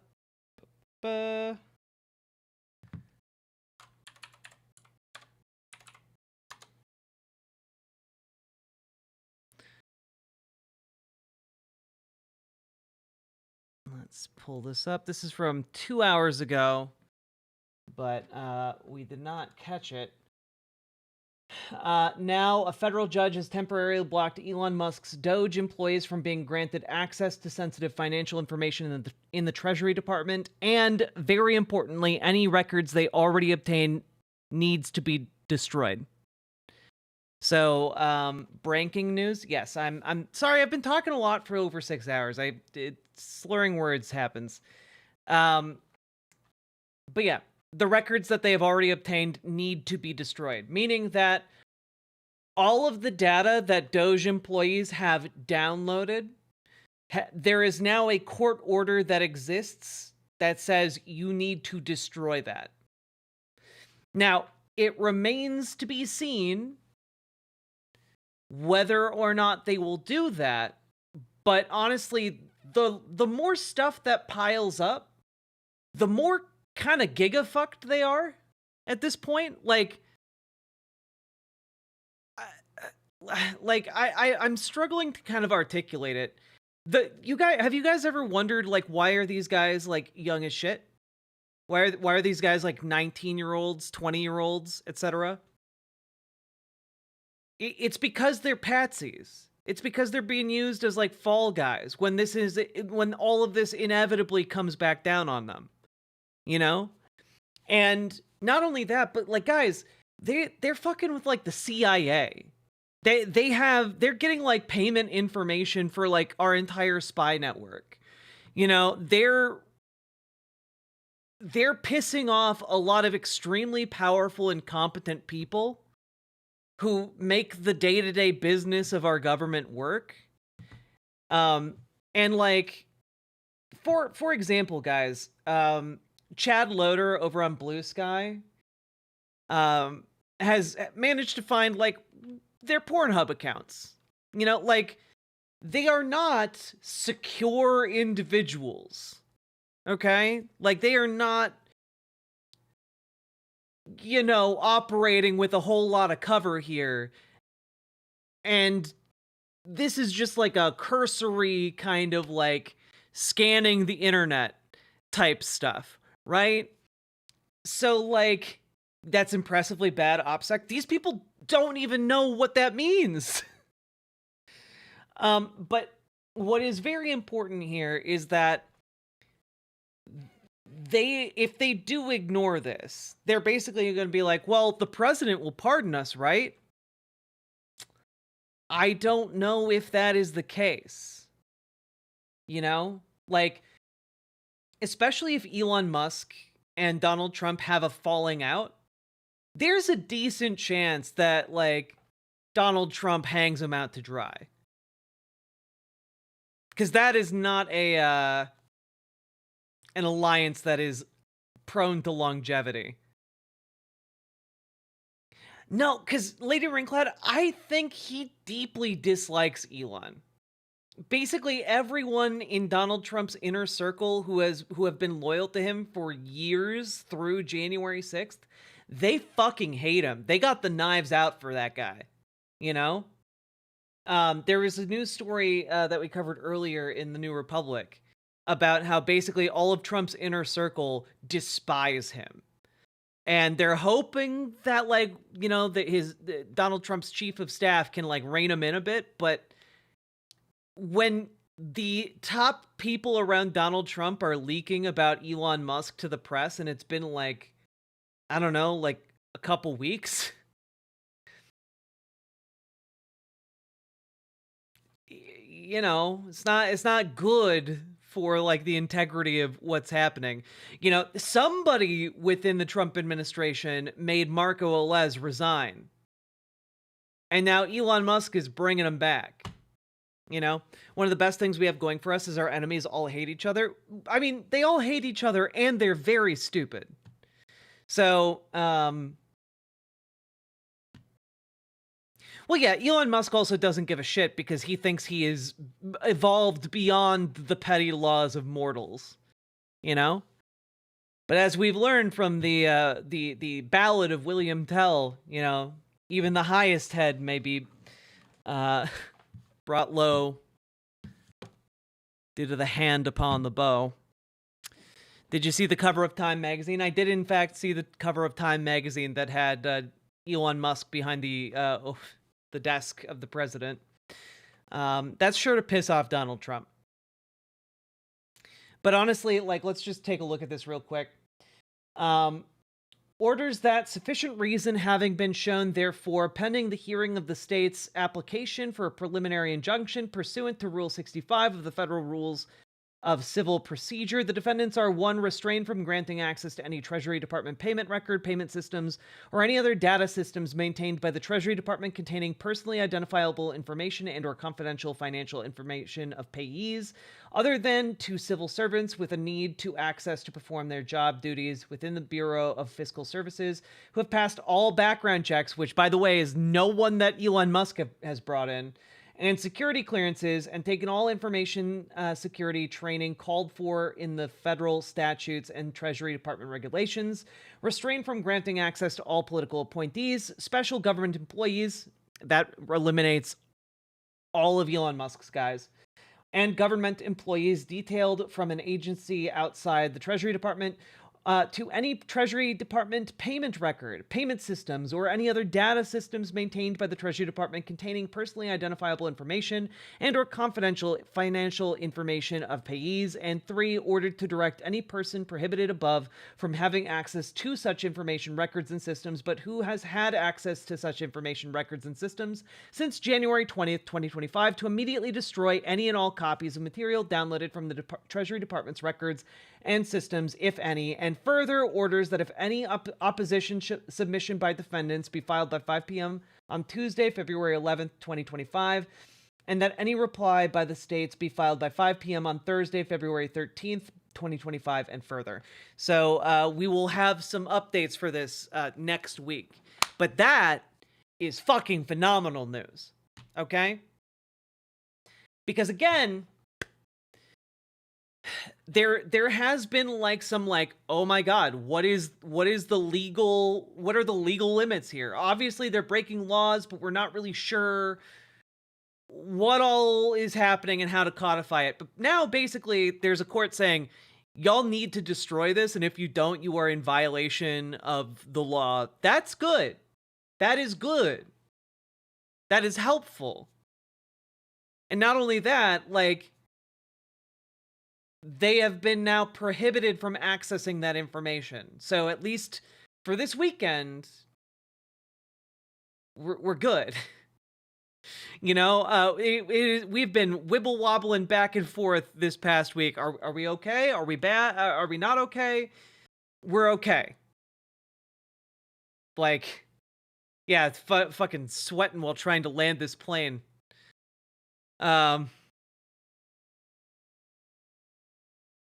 God.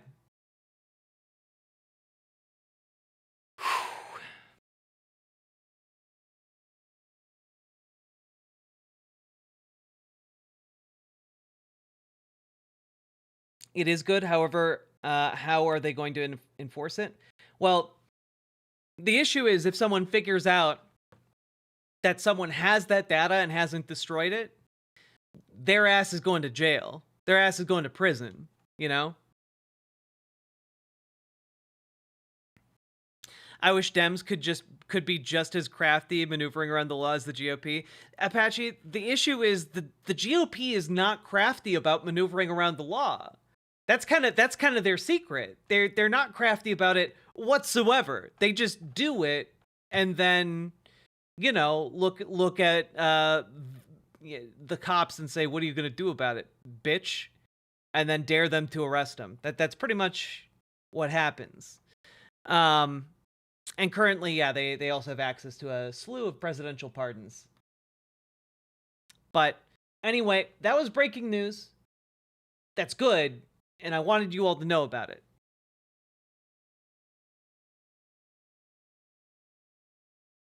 Where we put messages that came in from out of our state or district. Why is the order temporary? Because it is pending an injunction, I believe, if I'm recalling the word right. But basically, the court is trying to determine whether this should be a permanent barring for these people, or if this is just a temporary while they figure... basically, this is a temporary pause while they figure things out in court.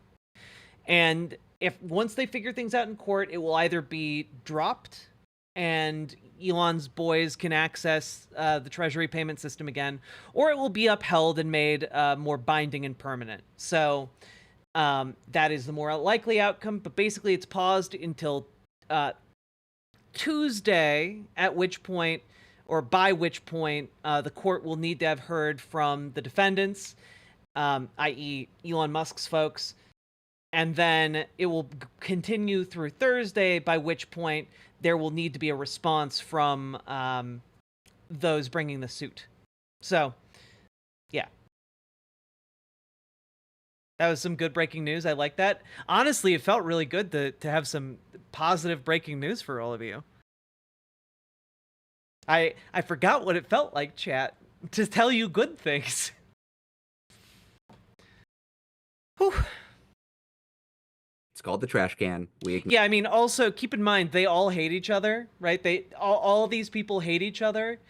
And now if one of them finds out that another one hasn't deleted that data, they can basically destroy them. And almost certainly will by leaking to the press. Ignored it. You got to focus on what you can do and what leverage you've got, and that's focusing on who your elected officials are. I wish it were different, because I sometimes would like to call and yell at other elected officials, but you got to recognize where you got power. I just want to elevate one quick messaging point from on kind of Elon specifically, folks. The problem with Elon is that he is a maniac, out of control, narcissist billionaire who is taking control of your data. And he's also high on ketamine. So like it's a terrible combination of qualities. Potentially either stealing it or using it for his own ends. The problem with Elon is not that he is a naturalized US citizen, right? Like we have, naturalized US citizens are cool and Americans. So what if we could try to avoid like, foreign terminology as we're talking about him, that can, that's one of the things that we want to make sure that we're careful about in our language, because we're folks who really appreciate and welcome our immigrants. The problem with him is actually that he is trying to destroy the Constitution of the United States, not where he was born. That's a really good amendment, and actually, I will take note of that. I've done that too. Yeah, I've done that too myself in the last couple of weeks. I've made that error. Like, what? Mea culpa, That's not where I wanted to go. Yep. Yeah. Great question. Thanks for pushing on that. We're all trying to grow and learn together, and build together. Yep. We get this question most weeks, and just want to, for folks who are new, I think it's an important one. How often should we call the same office daily, weekly, etc.? Real quick, Leah, for Mary in the chat. You should call for every issue that you are trying to contact them on. So the way that this is going to work is you are going in the call tally once per issue. So if I call every day about Russ Vote, I am still going in the tally once for Russ Vote.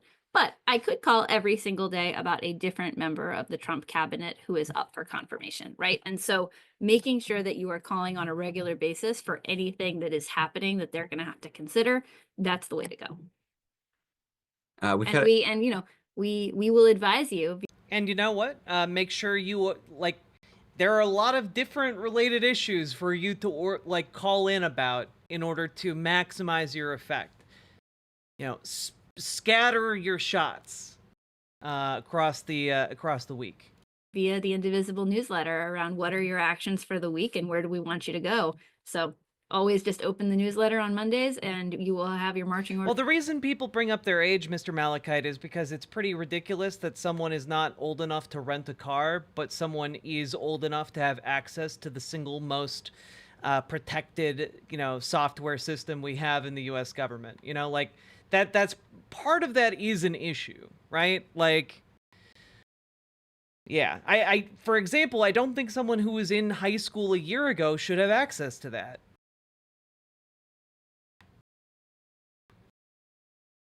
Orders for the week. That's right. Sorry, Leah, I'm crowding you out a little bit here. Yeah, just set up that's optimized for two people, to be honest. I know. We did get questions in the chat and questions in the question answering system. about how do we know what votes are coming up. And I will tell you, there's a lot coming at us every single day, every single week. Here's what I would recommend. Follow Indivisible on Blue Sky. That's where we're very active. Follow Leah on Blue Sky. Follow me on Blue Sky if you'd like, especially Leah, though.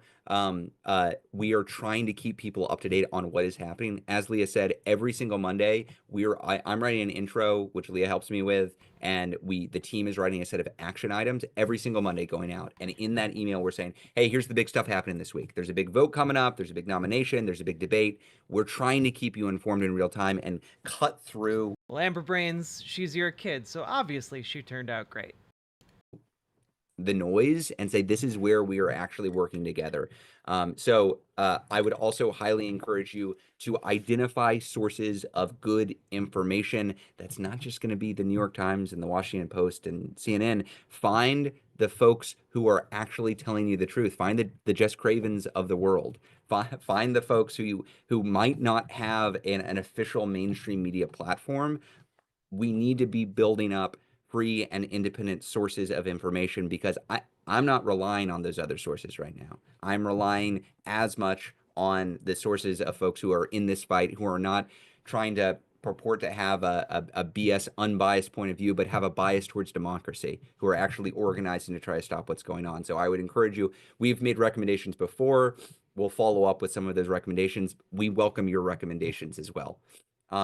Leah, anything else on sources of info? I will just give a shout out to Wired Magazine, who Oh, I yeah, think they've been great. has been doing some phenomenal journalism over the last couple of weeks. There's nobody who's been better placed to report on Elon. And Met Fury, are you okay? You like come in every few hours and you say like some weird shit, and then like when it is immediately debunked or like addressed or approached, you disappear like Tuxedo Mask. It's weird. You know? At a certain point, you got to contribute something to the conversation. I think I saw somebody in the chat called it the muskrats. The muskrats. Take that. Yeah, so I think keeping the different kinds of journalists who are doing a good job supported is going to be really important, because we have to show it's a video, Pluvius. This is an organizing call with Indivisible, and I think Indivisible has been doing the best organizing work out in the field right now. So we've been focusing on what they've been doing and getting updates and actionable items from them for you guys to use. We have to show there's a market for real and good news. That's right. And I do want to call it, Rachel Maddow has been incredible covering this movement. Just this week, she is shining a light on the work that you all are doing. Do not want to underplay that. We do not need to throw the baby out with the bathwater. There are good sources out there in mainstream media land. Do not throw out babies with bathwater. Somebody asked who is the Jess I was talking about, Jessica Craven. Great follow on TikTok, Blue Sky, elsewhere. The Contrarian, which is a new site set up by Jen Rubin. I just did her did an interview with her. She's, again, biased towards democracy. That's what we're looking for. Willing to call out Dems if they're not doing right. Willing to cheerlead Dems if they are doing right. That's what we're looking for. Okay. We are at 4:00 as per usual. We have more questions than we have the ability to give answers. We'll go for a little bit longer, but wanted to let everybody know we are continuing to do this every week. We appear to be growing every week, which is great. The movement is growing. We want more. Excellent. Andrew S., you were able to confirm the location Okay, excellent. Call to action, folks. If you are in California near Riverside or in Riverside, the location of the Tesla protest is going to be at 7920 Lindbergh Drive, Riverside, California, 92508. And it will be running from 1 p.m. to 3 p.m. I will post that address in...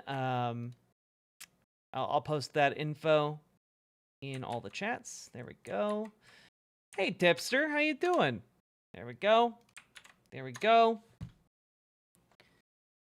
Thank you very much for confirming that, Andrew S. I appreciate the work behind the scenes. Oh, I'm tired and stressed, Tipster. Tired and stressed.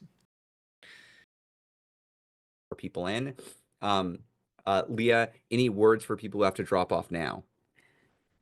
I mean, I just want to. Yo, tiramisu! You signed up for DSA. Let's go. Another one. I need like a bell to ring. I need like a ding kind of bell. I keep feeling like Janine from Ghostbusters. We got one. I can't do a good Janine. I'm sorry. I don't got her voice. I'm sorry. Shine again on the people who are in this call, who are in the chat, who showed up in person to a Senate office over the course of this week. If only you had a We soundboard. really, you know, True. we went into the call on Sunday night really wondering whether we were going to be able to collectively show what was happening, because we thought we were hearing from so many people around the country who were activated, who were concerned, who wanted to do more. And yet there's still always this like nervousness when you make a call like that to say, let's all push in the same direction. Folks came through in incredible and creative and determined and passionate ways on just a couple of days' notice.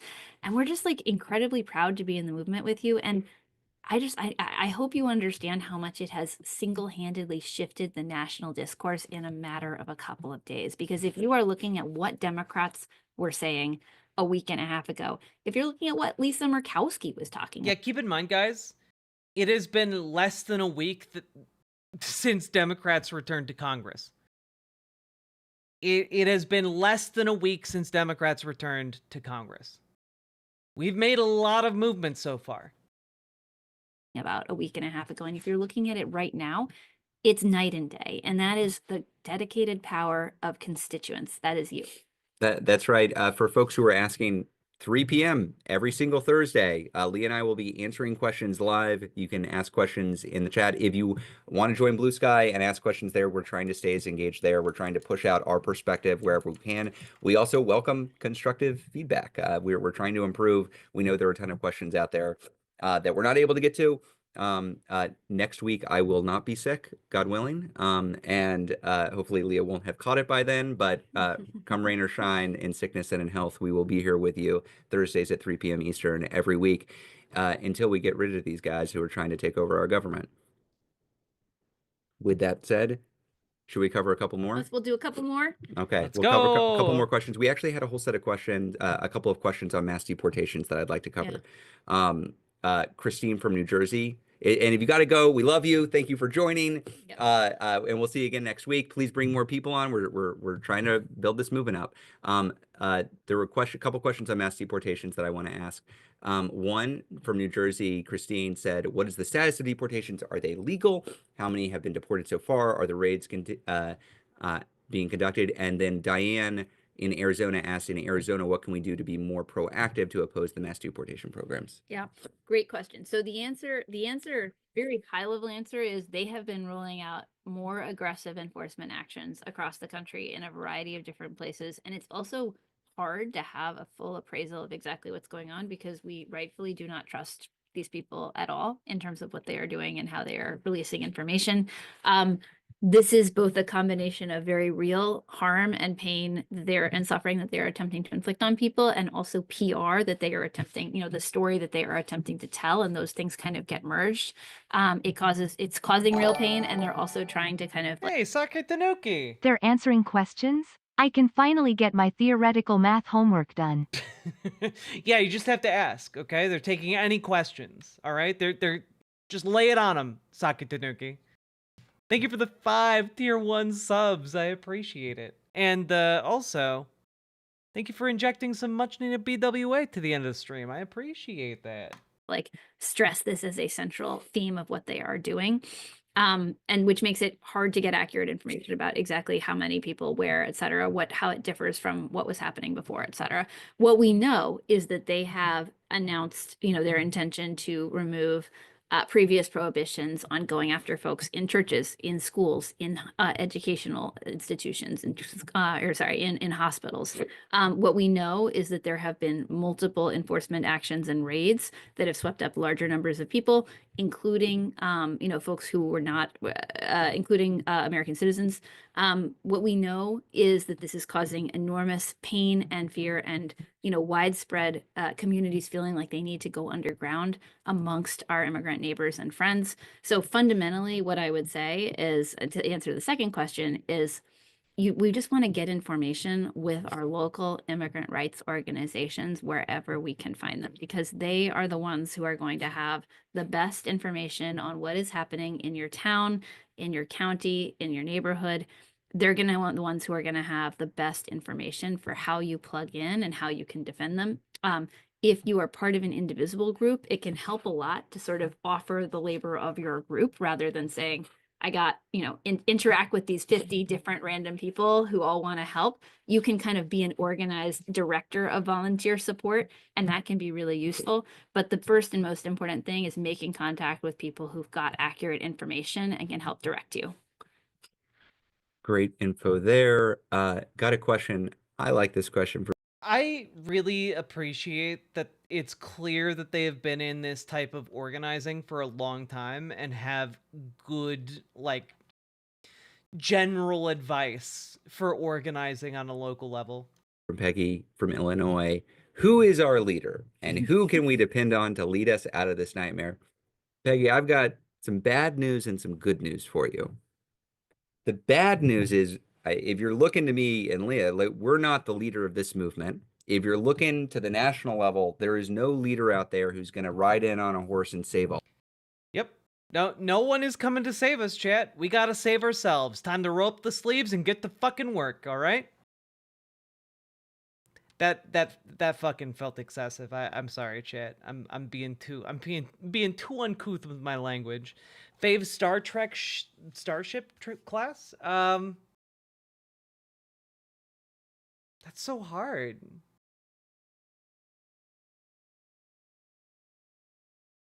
Actually, I'm not sure if I know what the Starship classes are in Star Trek. Like, I know like the different names of ships, but I don't think I know the classification of ships. They're good organizers. I can tell by the way they're talking about affecting change. They probably just have worse politics than mine. Exactly. You know what? I'm happy to work with them right up until we start disagreeing, and then we can go our merry way.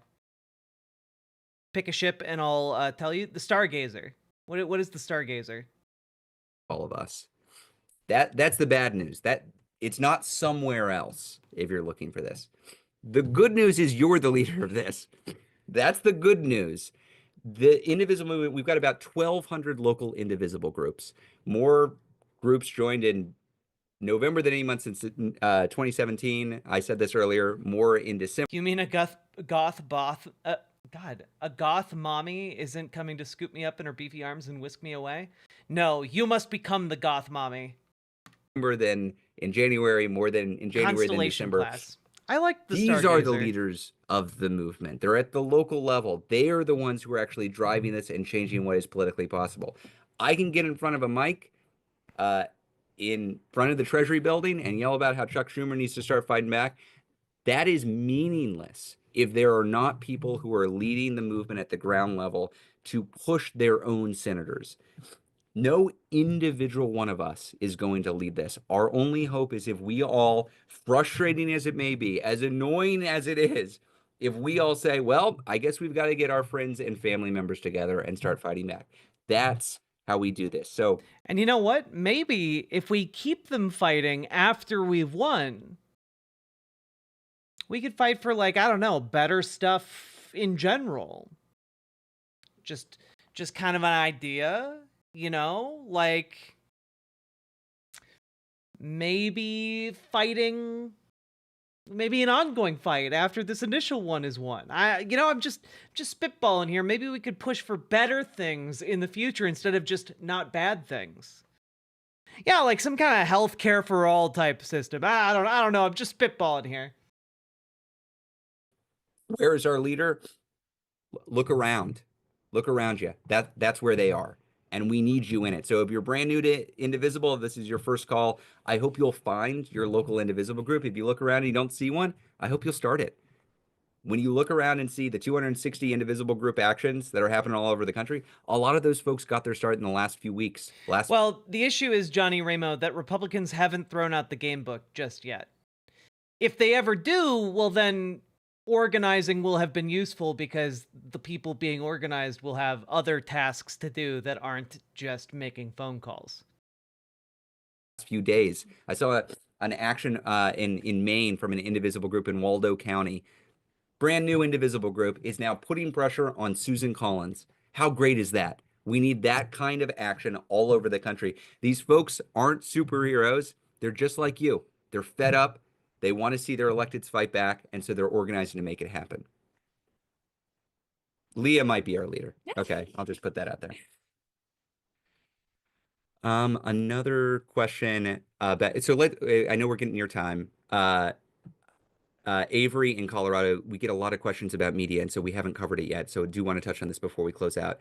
Mainstream media is still reporting like this is normal politics. Can we influence them? Yeah, Melanie Dennis. I'm really looking forward to 2028 because that seems to be like when the most likely general strike possibility kind of opens up due to the fact that UAW and like a bunch of other major unions are renegotiating contracts around that time. It'd be really cool to see, but it kind of proof of concept. Hopefully that goes well, and then we'll look ahead to 2032. Jesus. Yeah. So I think Sorry, what is the DSA? DSA stands for Democratic Socialists of America. It's an organizing group that pushes for progressive socialist agendas across the United States. the short answer is we're finding out how much we can influence them right now. Like, I think what is definitely the case is that if both parties are behaving like things are normal politics, then the media will treat it like normal politics. What we have been trying to do is to move into formation as an opposition movement to demonstrate that this is not normal, that this is a slow motion coup, actually a pretty fast moving coup, that this is a constitutional crisis, and to do the kinds of things that you would expect people to do if that was happening. And so I think we are seeing some shifts in how media coverage is proceeding as a result of that kind of organizing and that kind of pressure. And I also think we are going to have to cultivate the channels and the issue is we don't have the organization to do a general strike. You know, like that's kind of the issue. I don't think people have the supply lines in order to do a general strike. I don't think they got the motivation to do a general strike just yet. 2028 though, I think that'll happen. communications through systems that are not controlled by corporate media in order to successfully Yeah, we get don't our got the message out sauce over yet. the long term, because fundamentally we know that Gotta we cannot ferment it. trust entities that are controlled by large corporations that have a ton of interests that come before the Trump administration to accurately represent everything that's happening here. Economic boycotts are weaker than strikes though. That's kind of the issue, right? We need time to build up an actual general strike, or at the very least support our local strikers who are striking in their various industries at disparate times.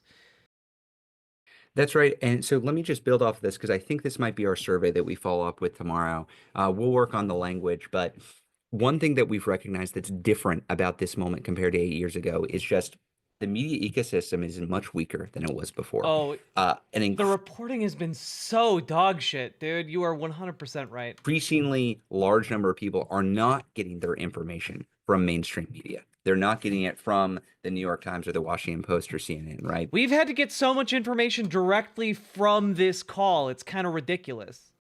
They're getting it from other sources. You know what? We got a lot of folks with followings in this movement. We got a lot of folks with followings who are connected to this movement, and a lot of people are getting their information from those folks. I'm curious. Can he see me right now? To find out where are the messengers in the movement and how can we be working more closely with them to get the message out. I think we ought to be doing that work. We cannot just rely on mainstream media to be covering it. We should be cultivating, as Leah says, these other sources. So I think we might follow up to this to do some fact finding, find out who in your community are you listening to, who is out there that isn't directly connected to mainstream media, and how can Indivisible and the broader opposition movement work with them to get the message out to a broader population of folks. Like that. That's a good question. I appreciate all your questions. I'm sorry we answered roughly 5% of your questions. We try to do a good he's probably that annoying chatter I muted on YouTube. A collection of them that's relatively representative. If we're missing things, please follow up with us. You can find us on Blue Sky. Come next week. We will be back here in a week, 3 p.m. Eastern time on Thursdays. What's the plan with Leah and Ezra? See you next week, y'all. Bye, y'all. We did it. Honestly, I really appreciate Indivisible and like their organizing calls, because every single time we sit through one of them together and kind of learn a bit together, I feel better. I personally feel like I have more agency after, you know, being reminded. Because, you know, like being someone who yells at you guys to do stuff and like tells you guys what the right thing to do, sometimes I need to be told that I'm doing the right thing, you know? Because like I'm just doing what like the only things that I can think of that make sense. And it's nice to see other people who are like, yes, that is the thing that makes sense, actually. All right. You know?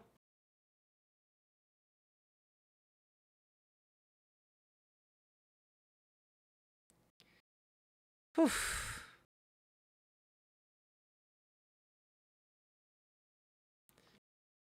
So that was our Indivisible section. How we all feeling, folks?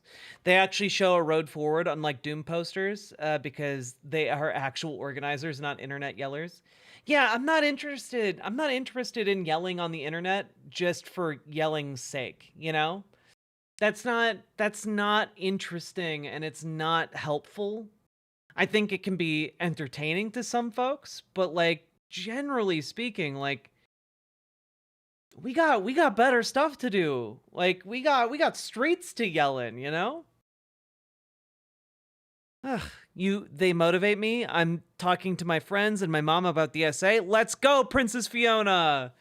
Because one of the cool things about the SA is if you get a bunch of friends to go, then you guys can like vote together and stuff. You can actually vote together to do stuff. That's kind of cool, right? That's kind of cool. I think this community so far, we've mobilized like, what, 16 to 20 DSAers so far? We got to keep pumping those numbers up, though. I legit fell asleep and just woke up. And Jack, how long have you been streaming? 6.5 hours. Well, actually over 6.5 hours. We're approaching 7 hours. My dreams literally warped the sound of your voice into a different YouTuber. I was like, oh, they also know DSA? Excellent. I'm incepting DSA into you. I need the yelling so that I know I'm not the only one screaming into the void, but nobody else is giving direction, so I need to be here. Sorry, you're blue. Doing my best. I will yell at you and let you know you're doing a good job. It's not possible for me to join DSA right now, but I'm planning on meeting with my mayor sometime this coming week. If I can ask, is it not possible because, like, financially? Because you can join DSA without paying dues. That is possible. My goal is to make the Dems as socialist as I am. Join your local Dems and help make that happen. True! Radicalize your local Democratic Party. Make them actually good instead of shit. You know? Do stuff. We can do it together, folks. The power arrayed against us may be scary and maybe overwhelming and maybe like warping our perceptions of reality on a daily basis, but you know what? They gotta resort to all that trickery because they don't got people. We got people. You got people. Let's turn them out.